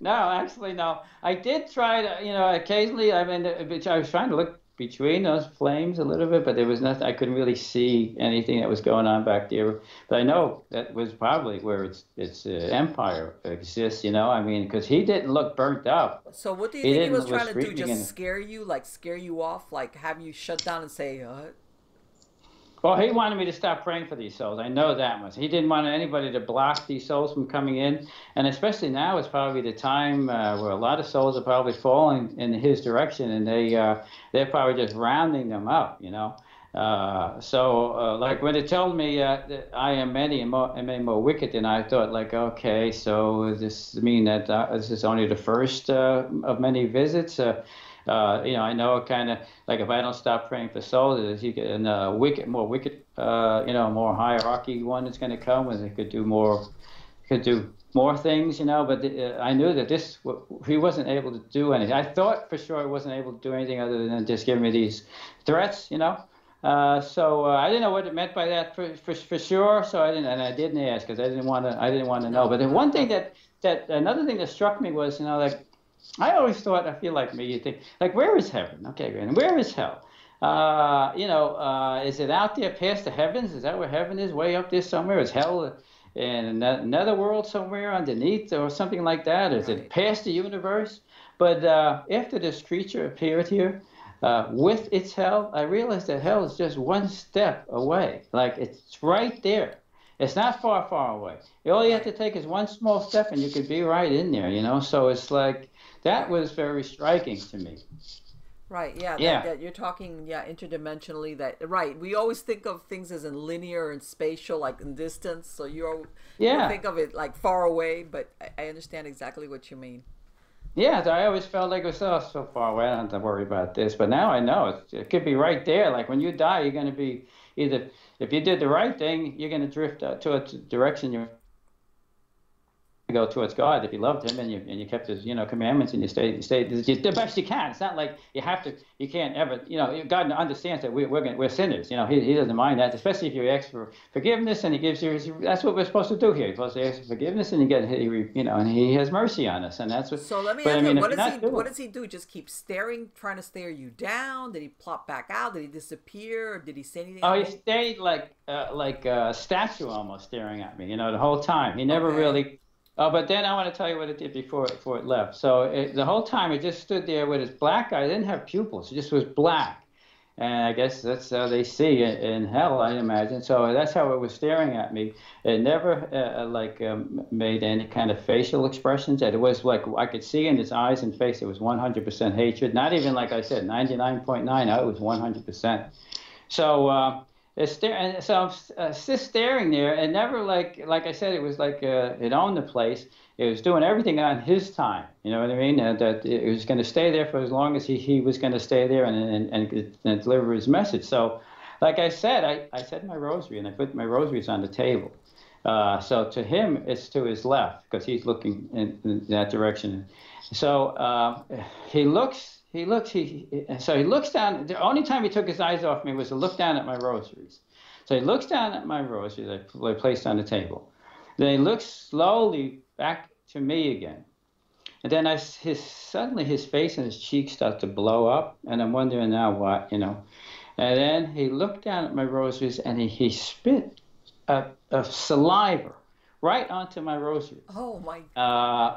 Yeah, right on it. Like this was not like. Oh my God.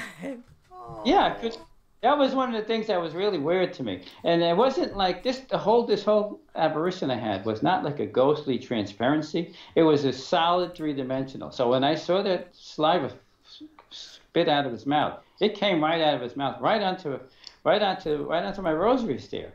And then it looked back at me again. I guess it was trying to show me that it is discontent for anything that you use for praying. I guess that he wanted to make it sure that I knew that this was why it was here. So it just slowly, like he had no fear that I was going to like do anything. Just he did that, and I couldn't do anything about it. And he looked at me again. And then he just, as he came in, like he owned the place, that's how he slowly backed out, just like that, just slowly backed out. And those horns just slowly backed out, and they dissipated into the fire. And then that blue wall of fire, I just want to tell you what happened, how I got him out of the house. But that blue wall of fire now starts to dissipate just the way it came in. And then the whole area there started to ripple again, just the way it started. And then it just all went away, just like it never happened. Just went away. And so now I'm thinking the whole time I'm looking at my rosaries, and as I know I saw spit on it, and there was a lot of spit too, it wasn't even a little bit. Oh. So I'm looking at it, and I start to poke it just to see if it's still there, the saliva, and I poke. Yeah. But it wasn't on. There was nothing there. Then I started picking them up really easy, little bit by little, and I pick it up, and I don't know. Like I say, it's unfathomable. So I'm thinking to myself, okay, it happened. It's probably still in this house. And then I'm thinking to myself, the Bible tells me, Jesus tells me, I could raise the dead, heal the sick, and expel demons in his name. So I'm thinking, I take him on his word for everything. So the next morning, I go, because I'm Catholic, I go to church, I receive communion, I come back here. And my wife keeps this holy water in the kitchen, so I take the holy water. And I go into every single room, and I take the holy water, and I splash it onto the walls and everything around there, and I say, in the name of Jesus Christ, I command you to leave this premises immediately. So I go into every room, in the kitchen, dining room, living room, down in the basement, everywhere, in the closets, everywhere, in every bedroom, and I even go into the attic, just in case it was. And I find the last bedroom I go into, and I'm saying, in the name of Jesus Christ, I command you to leave this premises immediately. And I feel a swish, and the curtains and the blinds just swish, and I felt that evil presence just left, and I felt like yeah, it's gone. And this is like a year ago, Marlene, and I haven't even heard a bump in the night since then. So I was very pleased about that, believe me. So was my wife. Yeah, I bet. Yeah. Did you tell her? I imagine at some point, did you tell her what happened to you? Oh, What you actually, I saw? couldn't. The weirdest thing about this, Marlene, was I guess that maybe I was a little bit in shock because when she would ask me about, I don't hear anything. Do you know what happened? And when I tried to tell her about this experience, I couldn't get the words out. They would lock up in my throat. So I said to her, I'm going to draw what I saw, and I'm going to write every bit of this thing, right down to every single detail. And you're going to have to read it because I'm trying to tell you what happened, but the words wouldn't come out. That was the weirdest thing. And it was, so I finally did it, and I finally drew everything. She said, was that what this thing looked like? And I said, yeah. And then and as I did every page, she read every page, so she understood the whole story. But I could not say the words. That's the weird thing. Like the way I told you today, I couldn't say it for months and months after that. That You was the know weird what? I imagine it's almost like if I talk about it, it's gonna become more real. Like, or am I gonna have like talk about it, bring it back? Is it gonna conjure it? Just because I start talking about, I'm telling you, I understand totally where you were coming from with that. Like, I'd be like, I don't want to do anything. What if I talk about it and basically conjure it up again. yeah, it's like, I know. I didn't think that. I just wanted to tell her, but I just couldn't. I've never experienced that before in my life either, where I wasn't able to tell the actual story until I finally, I guess I had to get every detail on paper, and I had to draw it out to every last detail I could remember before I was able to explain it. I wanted so badly to get that out. Like if you go to John-Eagan, EAGAN.com, that's where the book is. That's the cover of the book. That's what it looked like. It's a 350-page ebook. Press a few buttons, and it'll come right into your phone or your email account on your computer. But that's where you can get the book. But that was the only way I was able to do that, to explain what happened. But now I can. But it took me that long to finally get. how long after when you did the blessing with the holy water through your house did you feel, or was it immediately that you felt, okay, this is gone? Or were you thinking, is this other shoe going to drop? Is it gone? And then all of a sudden, I'm going to hear a slam downstairs like you heard the first Oh, I time. know. Well, you're paranoid about that, but when that evil presence, when I went into that last bedroom and I said, in the name of Jesus Christ, I command you to leave. And that swish felt like it went right out the window because the blinds and the curtains just swished like that, and that presence, that evilness was gone, and that's what really cinched it for me. But you always think, but it said to me, I am many and many more wicked than I. You always think, well, who knows? You know what I mean? Right. But I'm saying over a year now. I haven't had a bump in that. Thank God for that. I'll tell you that much. Well, I don't know again, if I could this, like what you're telling me. Okay, I can't. There's like, what was the catalyst that had this happen? And from what you're describing, there wasn't. It was just it happened. Yeah, just that it happened. And the catalyst, I believe, was praying for those lost souls. Sure. And they didn't want that to happen.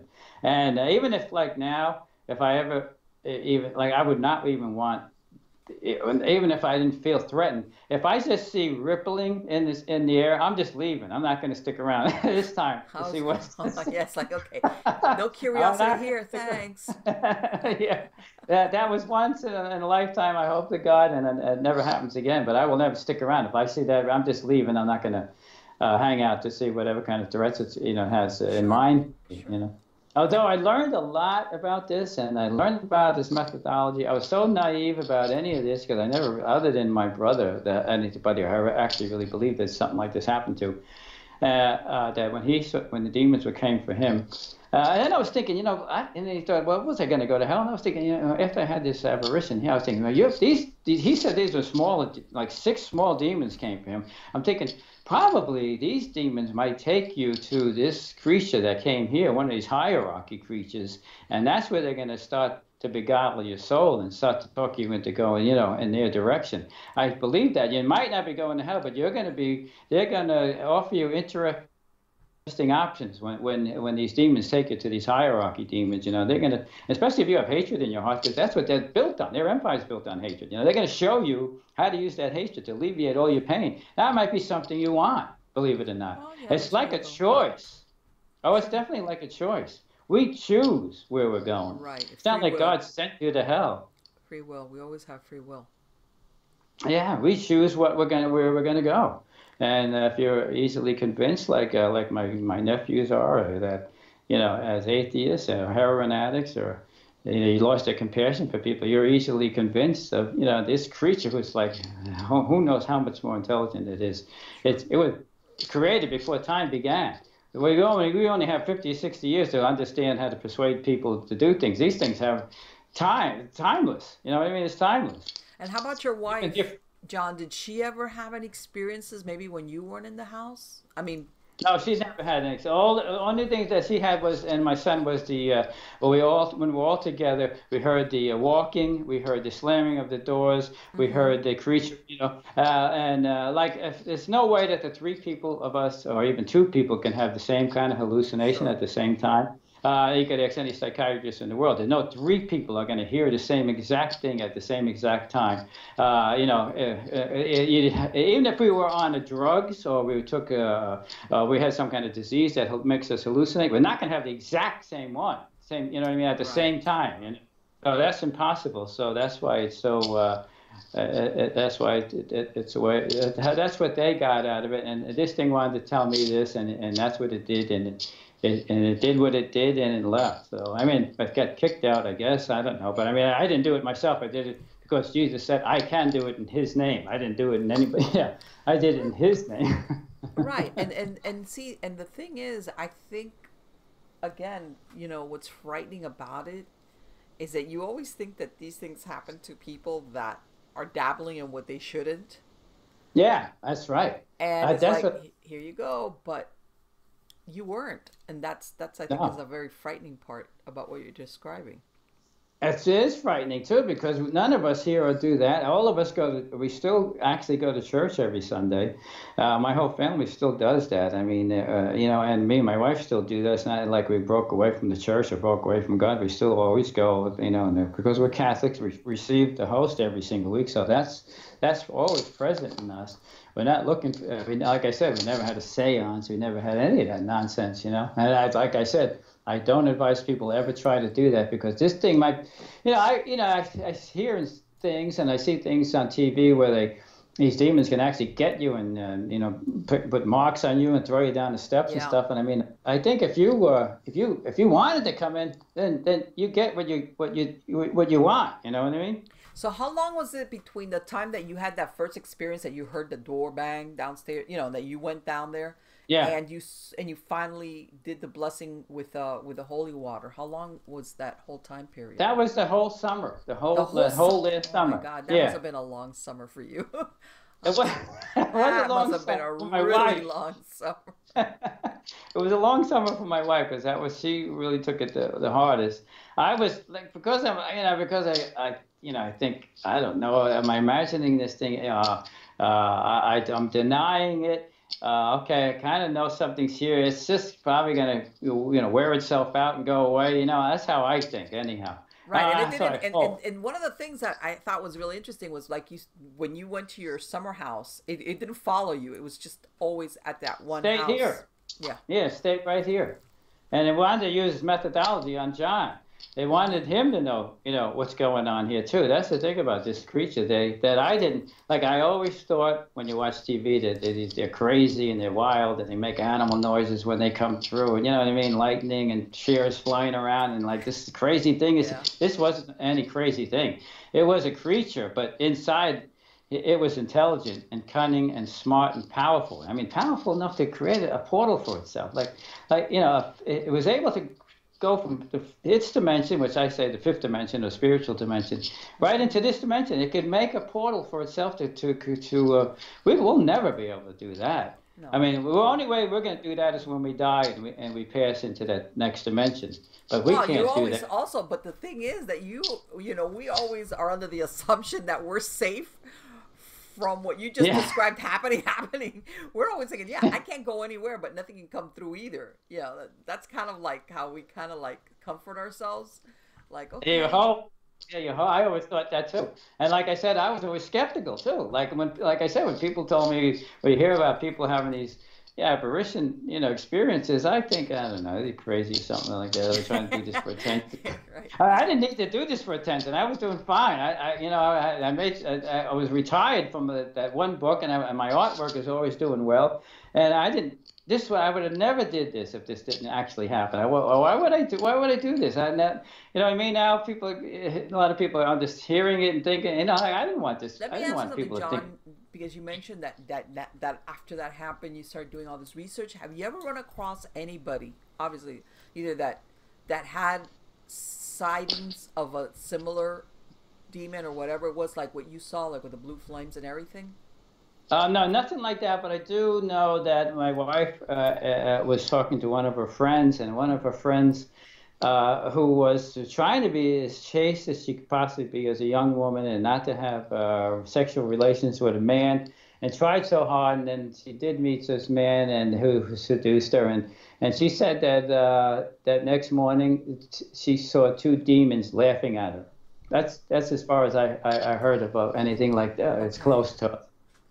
Yeah, so I don't know, what to believe, But I was thinking, how sometimes people post on blogs or, different discussion groups or whatever, experiences that they had. And I was wondering, I wonder if this, whatever appeared to you, like, has ever been cited, because I can imagine this is pretty particular.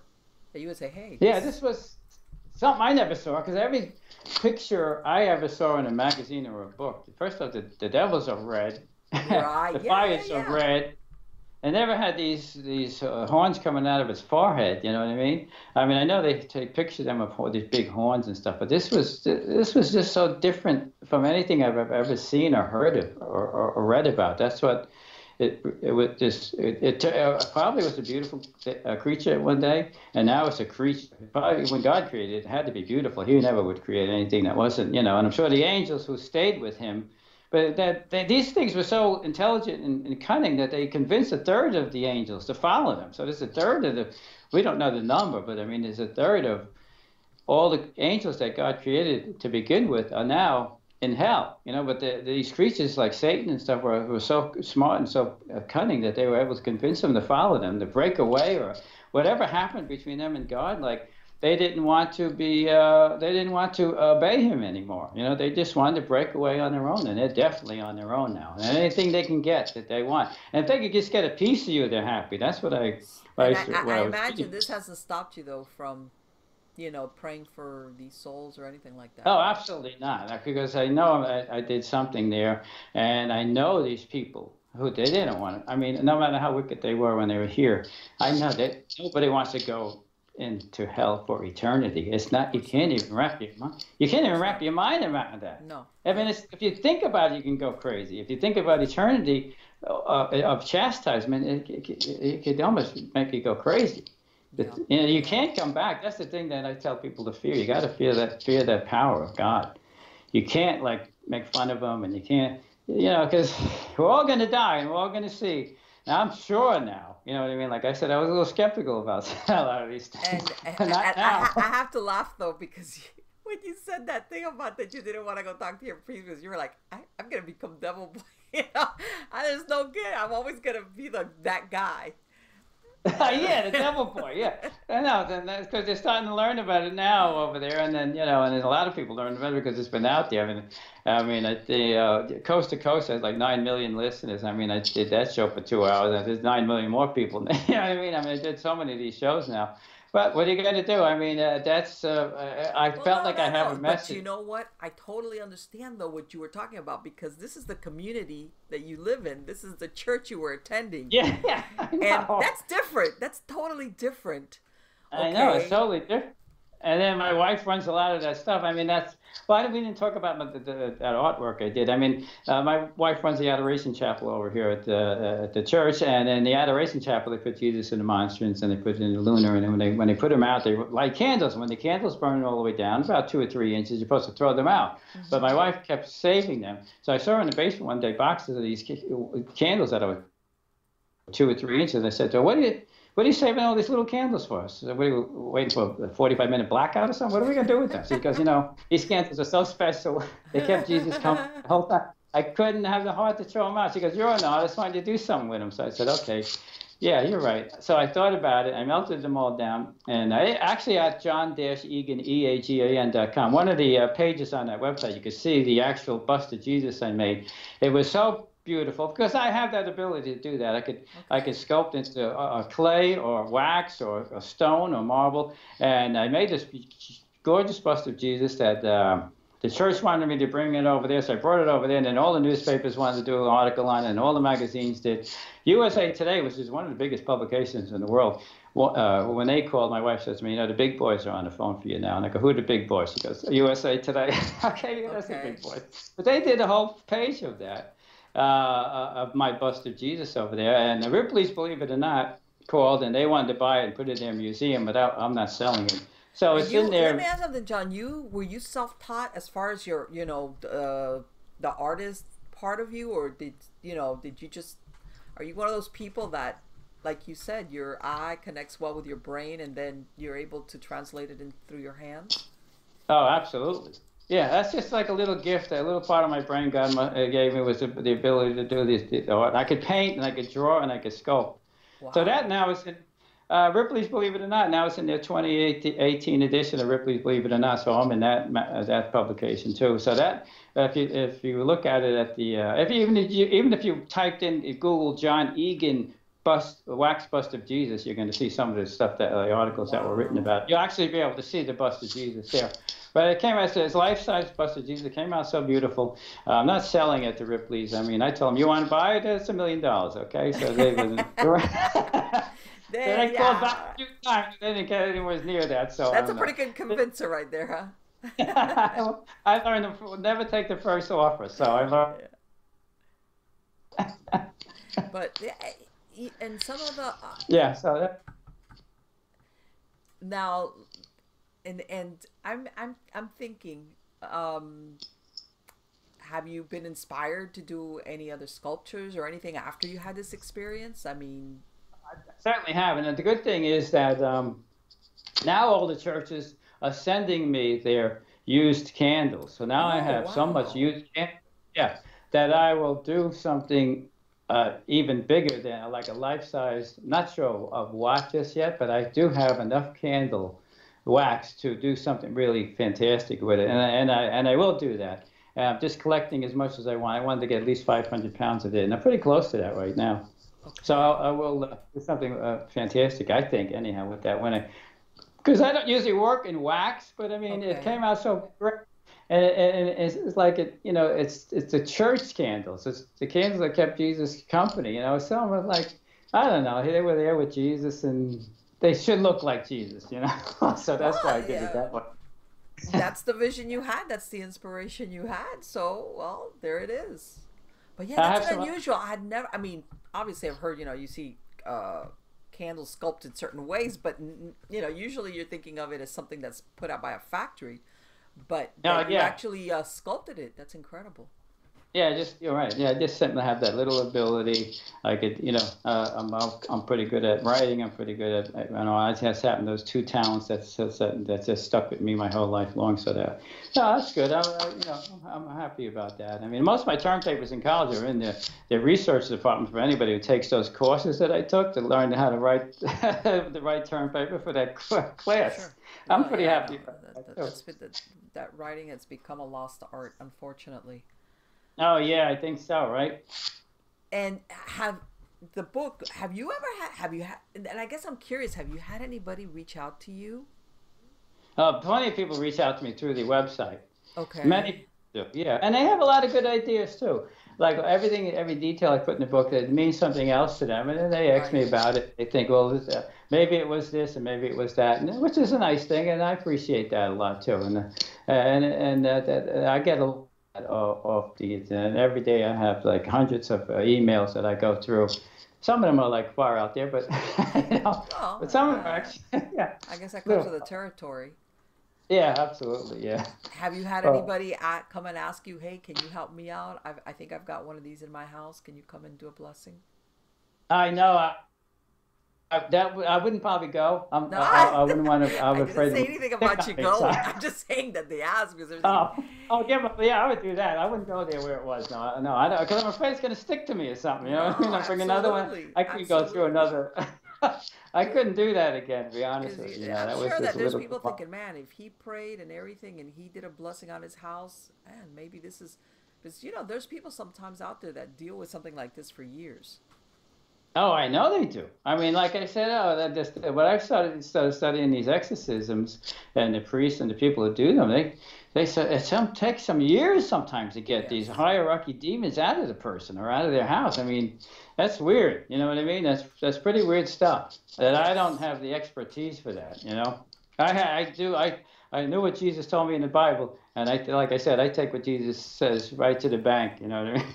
So. Right, right, right. But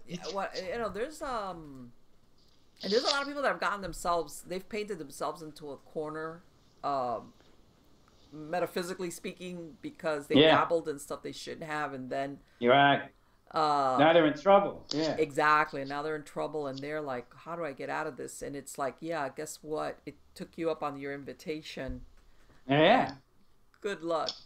So Yeah. that's why Good I'm so, luck. yeah, and they read a book like yours and they see, but I think you coming from the place that you were coming at, or your lifestyle and what kind of life you were leading spiritually makes all the Yeah. difference in the world. Oh, I think it makes all the difference in the world for sure. And I think this was designed specifically for me. And I was able to get rid of it too, the same way it came in, you know what I mean? Because of my faith. Yeah, It's like, exactly, yeah. exactly, So that's what I exactly. thought. In other words, you did not give a chance to get a foothold or anything like that. Yeah, I guess so. But I was here for a while. But I mean, I guess so. And I just did exactly what Jesus said to do. You know, and And let I me tell guess you if something. that That didn't that work, breathing thing that you talked about. Let me yeah. tell you. So that's frightening. What a frightening description that is.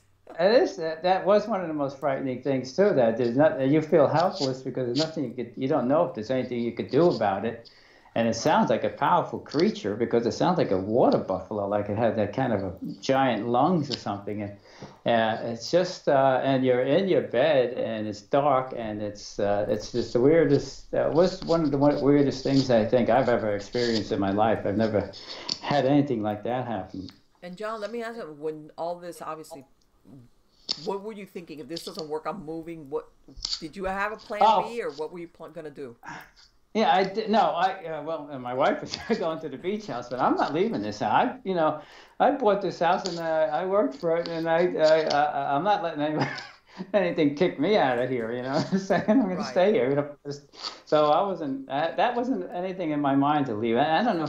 And could you sell a house like that? That's the thing. That would be if it Well, still no, was here. it's really funny because I know. I mean, before no, but I think certain states have passed certain laws.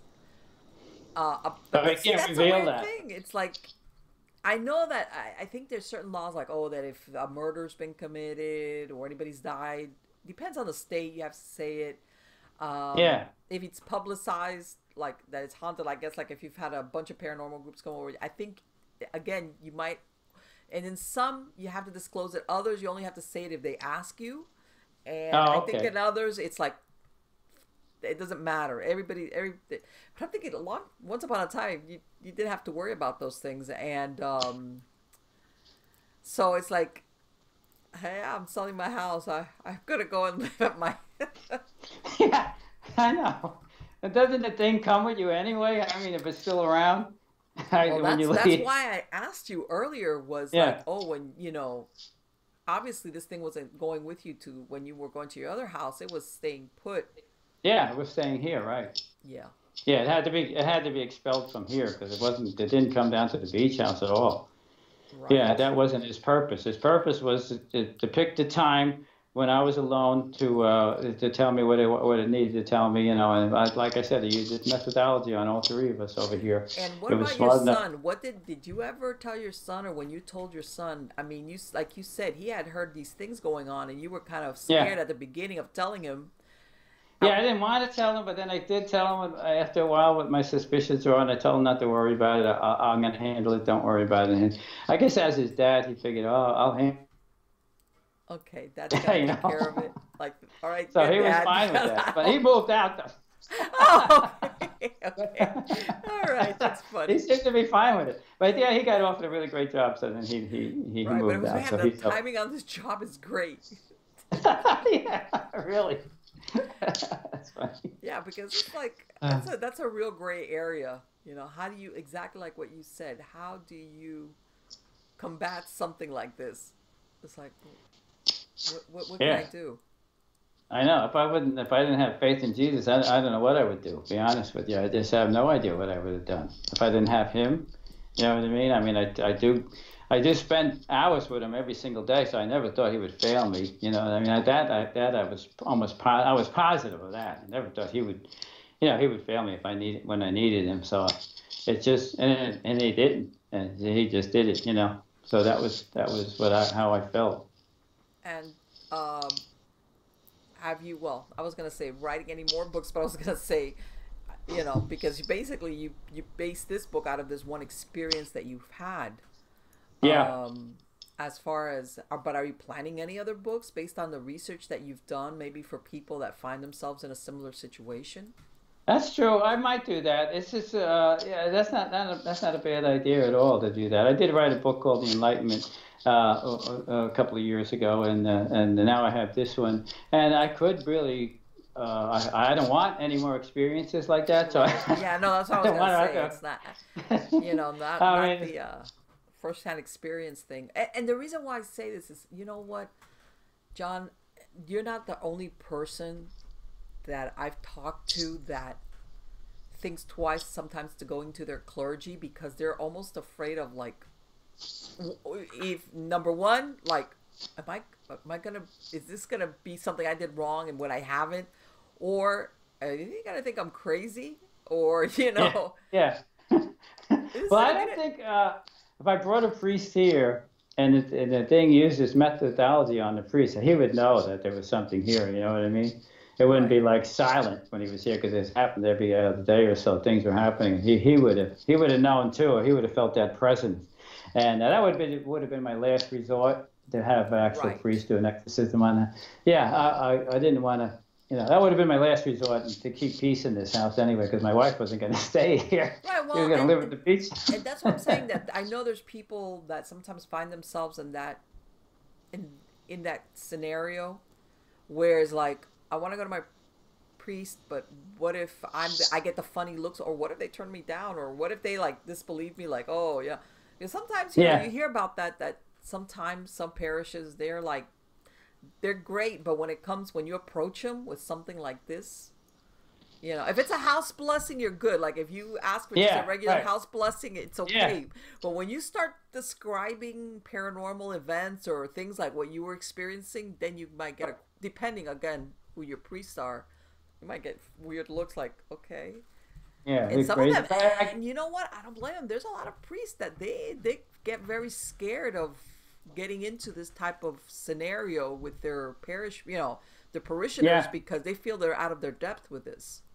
no, I would think so. That's why I had to find a really experienced priest who does exorcism and has some experience at it. No matter what, that's what I finally had to find. So for somebody to handle something like this. Yes. So yeah, Yes. that would have been my last resort, to do that. But I wasn't leaving here. No, I wasn't going to leave this house, even though this thing was going to You were be. like, no, this is my house. Yeah, that's right. No, I and mean, I told, you know what? I think that's you had ownership of the house. This was your house. This was where you lived. This is, exactly. yeah. Yeah, it's And I like, did no. actually have blessing here when I first bought this house. I did have one of the priests from the church bless the house, and that was nice. But I guess it wore off or something. Yeah, like, oh, you got, so yeah, you weren't getting any special attention back then, but then you start doing Yeah. stuff. Yeah, But that was yeah, like 20 years ago. yeah, and you know what I hear, but I guess, you know what, John, a lot of people, a lot of Catholics, I'm going to use Catholics, but, you know, other denominations do it where, you know, you'll move into a new house and you get it blessed because, you know, people are Yeah. excited, they're moving into a new house, you know, and everything, but they don't do it with the intention of, I'm clearing away evil presences, or, you know, they're just doing it Yeah. because they want to bless their house. Yeah, Um, exactly. That's what I did. yeah, that's what I'm saying. It's like a different mindset versus I've got things that are making these horrible noises in my house, and I've got something breathing in my ear at night, and Yeah.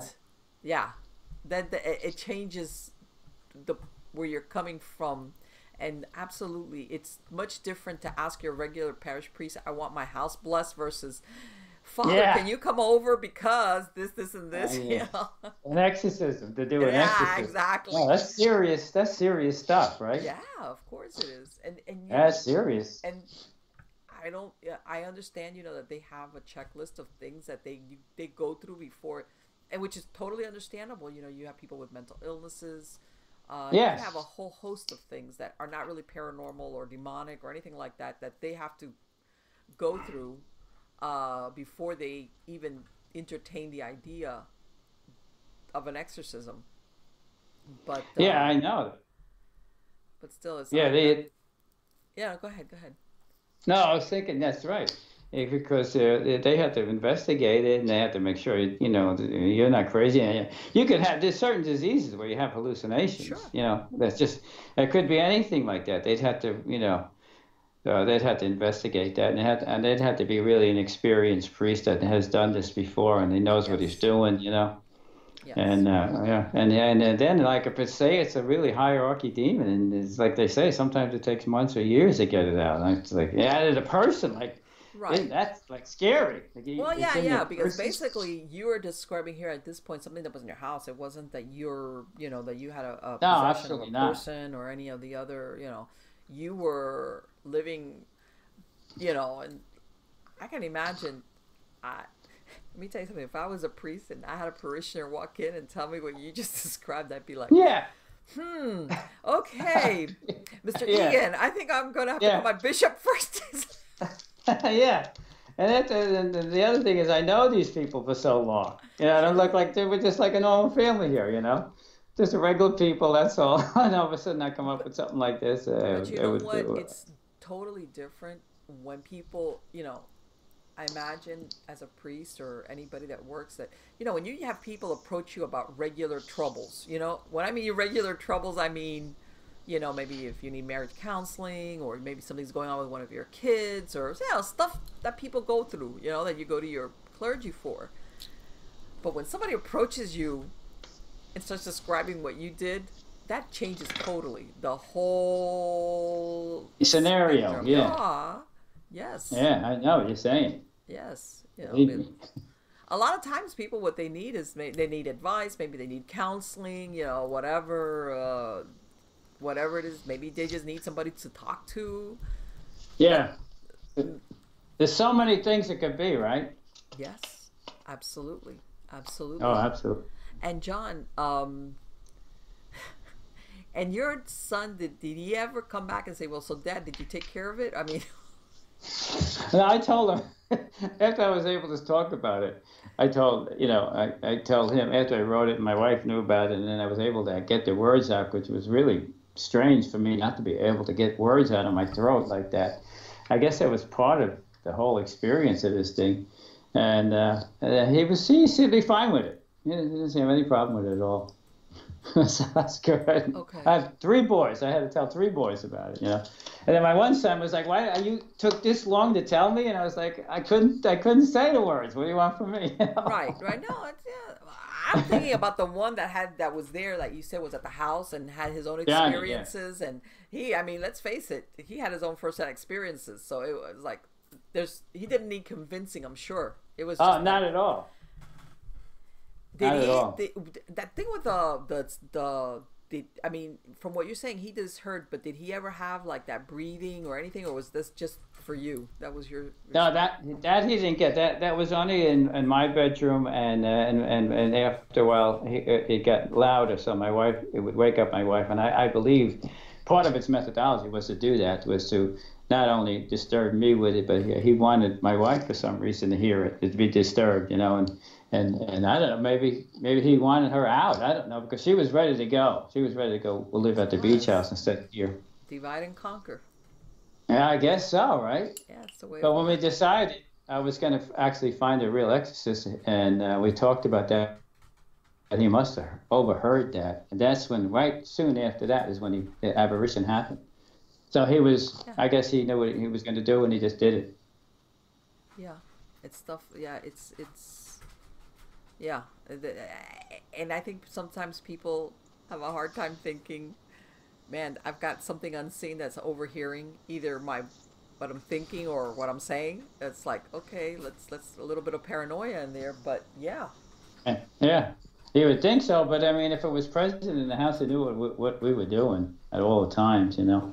It knew how to get to me, and knew how to get to my wife, and knew how to get to Johnny. So it was like, you know, it's like I say, unfathomable. You just can't explain these things fully or understand them right, fully. You just right. have to take them at face value, and then try to understand what we know. That's what I tried to do. What I learned from it, because I was so naive about these creatures, other than what I started to, you know, what it showed me it could do. That's when I began to understand it, you know. Exactly, exactly. Well, let me tell you something. That's one lesson, and I could do without. I'm telling You you can do it something. out. I Yeah. can do without that. Yeah, absolutely. Well, anyway, John, I Sure. wanted to thank you so much for spending this time with us tonight. I think this is, I'm telling you, I'm sure there's people who are going to sleep with the lights on tonight. Yeah. Well, Oh not to my worry. God, Not to it worry. is. So, anyway, and I know you've given out your website address, but as far as the book, what they can go directly to your website and order it there? Yeah, absolutely. Go to John-Egan, EAGAN.com. That's where the ebook is. It's over 350 pages. Okay. You just press a few buttons and put your credit card in, and it's going to come right into your phone or to your computer. And it Okay. comes as a file. And it comes with instructions. You open up the file, and then you could read it on your phone anywhere you go, or on your computer if you're Okay. just at home. Yeah, it's a fantastic book, and if you give yourself the gift of understanding the unknown, it's just going to bring you to a point of enlightenment that you don't understand just now. But the 300 pages of this book will bring you, and hopefully get you into heaven. You know what I mean? If we're like some people are going in the wrong direction, I just hope this book turns them into the right direction. I really do. Well, you know what? I think that when we go beyond the fright factor, which there's some very frightening circumstances that you described, I think it's very hopeful because you handled it. In other words, you hear some of these stories that sometimes people are tormented for years and the endings are pretty bad, and you Yeah. handled it. So I think that's a very Yeah. hopeful book when all is said and done. And I put all my faith in Jesus, so I think that's how I handled it. You know what I mean? I Mm-hmm. think I mean, so many things. When Jesus was around, he said, your faith has healed you, or your faith has done this, or your faith has done that. That's Right. real. That's real stuff. Exactly. Exactly. So it's not one of these things that's you hear a lot of times where families kind of give up. Even though they've had religious interventions, they still, for Yeah. some reason, they can't escape the grip of something along what you described. So I think it's very hopeful. What Oh, it's what absolutely happened very with you? hopeful. Yeah, I think you're right, Marlene. I really do. Well, John, again, thank you so much, and I want to wish you the best of luck on any of your projects, whether they're with the sculpting, with your artwork, or with any other books you want to produce. Because, you know, I absolutely you're inspired. Thanks, Marlene. It was an honor to be with you, and No, you were great. likewise, it I mean, was. I've done thousands of interviews, but you were just right up there on the top. Believe me. Thank you so much, John. Take care, and happy holidays and happy New Year. Oh yeah, Merry Christmas. That's right. Likewise, Merry Christmas. Take Good care. night. Good Good night. night.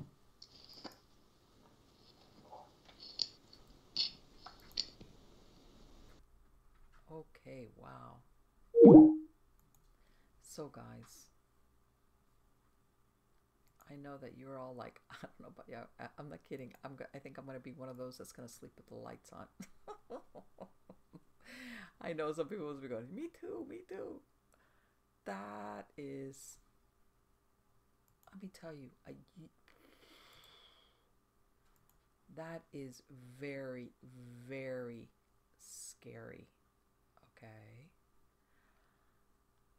Whichever way you look at it, what he described,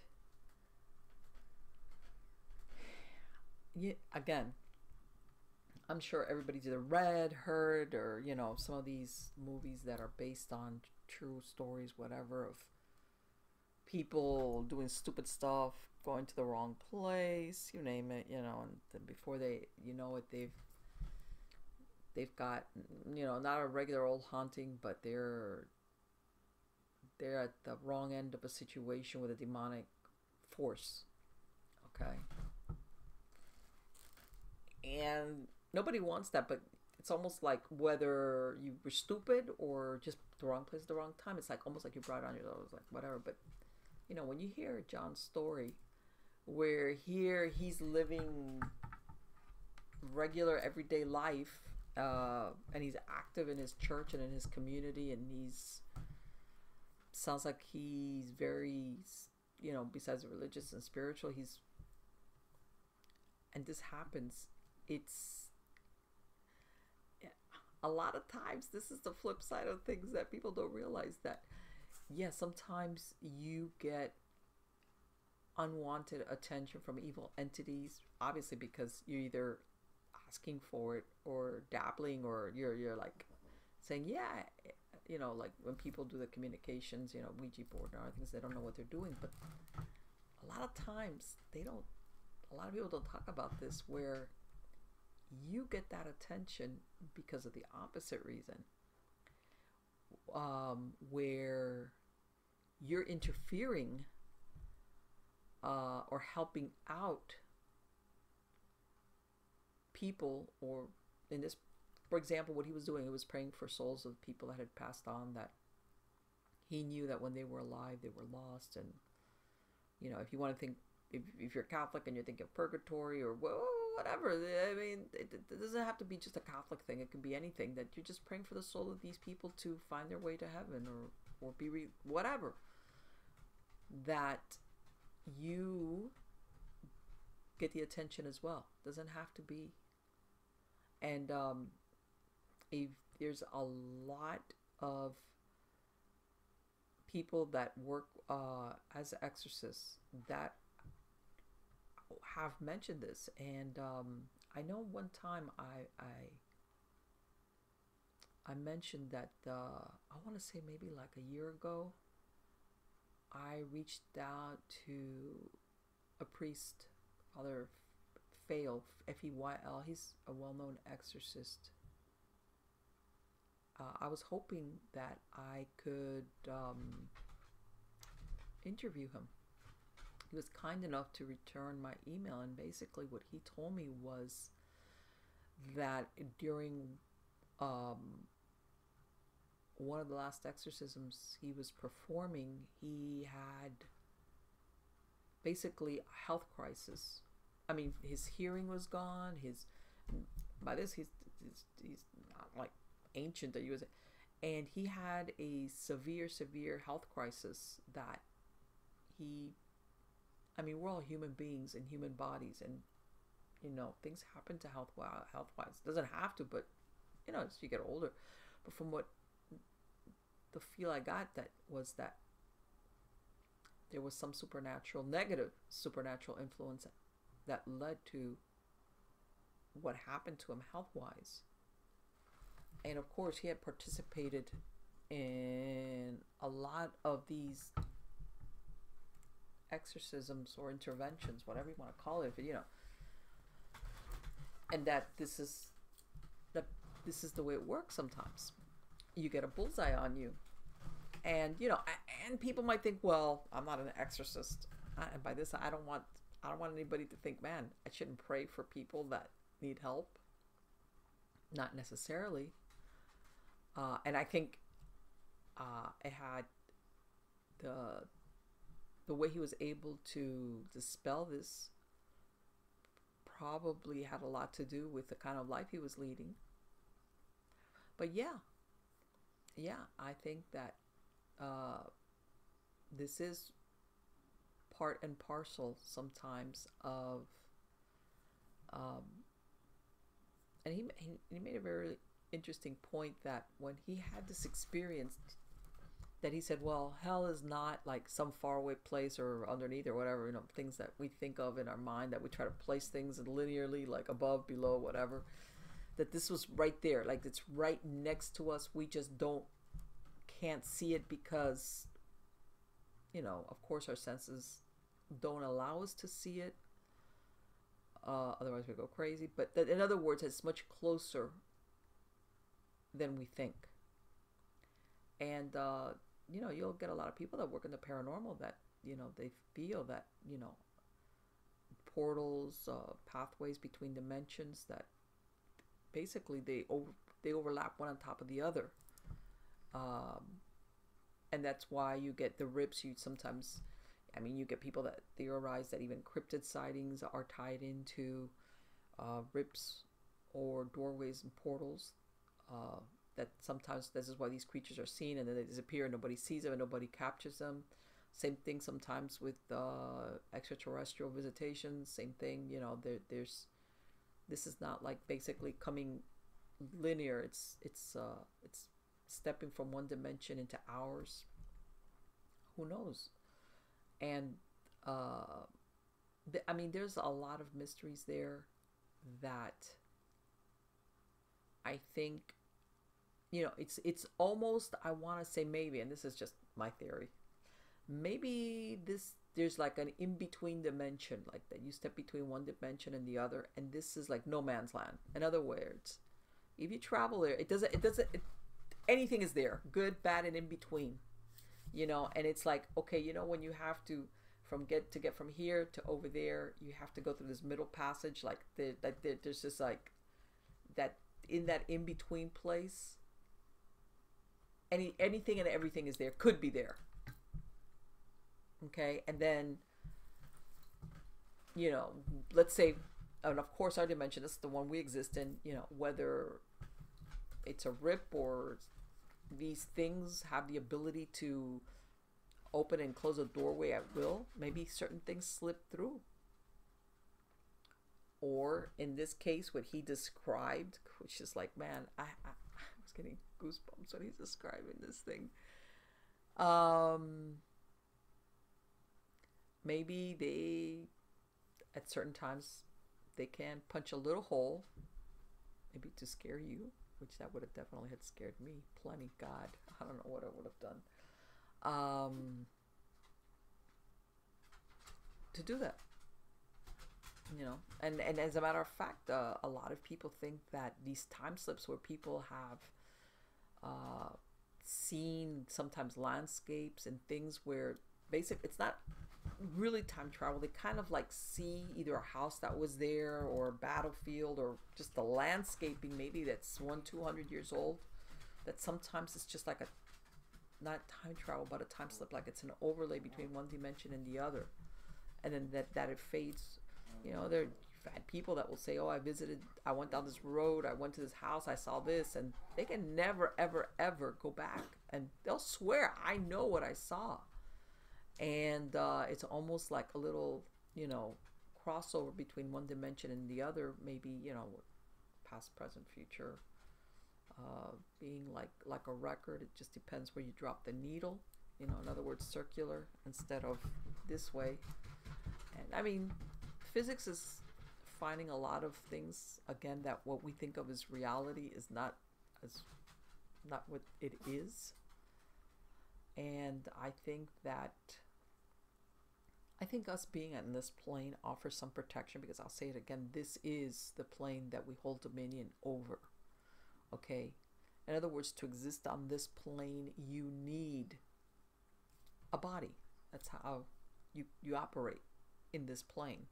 This is, in other words, we're meant to be here because we inhabit a body. And I think that whether you're a human spirit or anything else, you have trouble being here.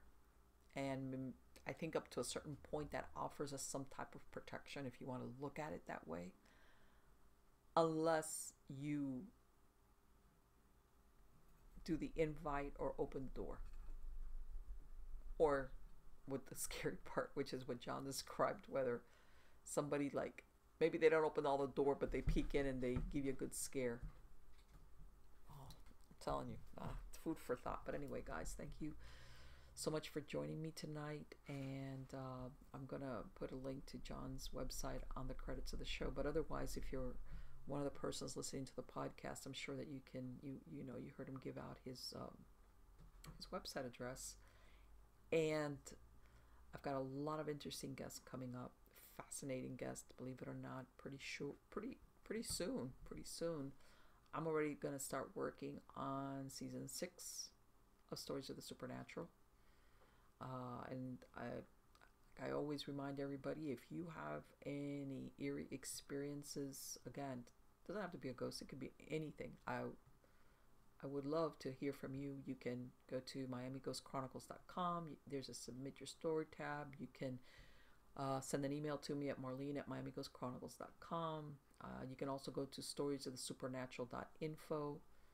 Again, I have links there if you want to see the videos on YouTube, if you want to download the MP3 files for the shows, or if you want a direct link to different podcast platforms that host the podcast, which is such as iHeartRadio, Spreaker, iTunes, Stitcher.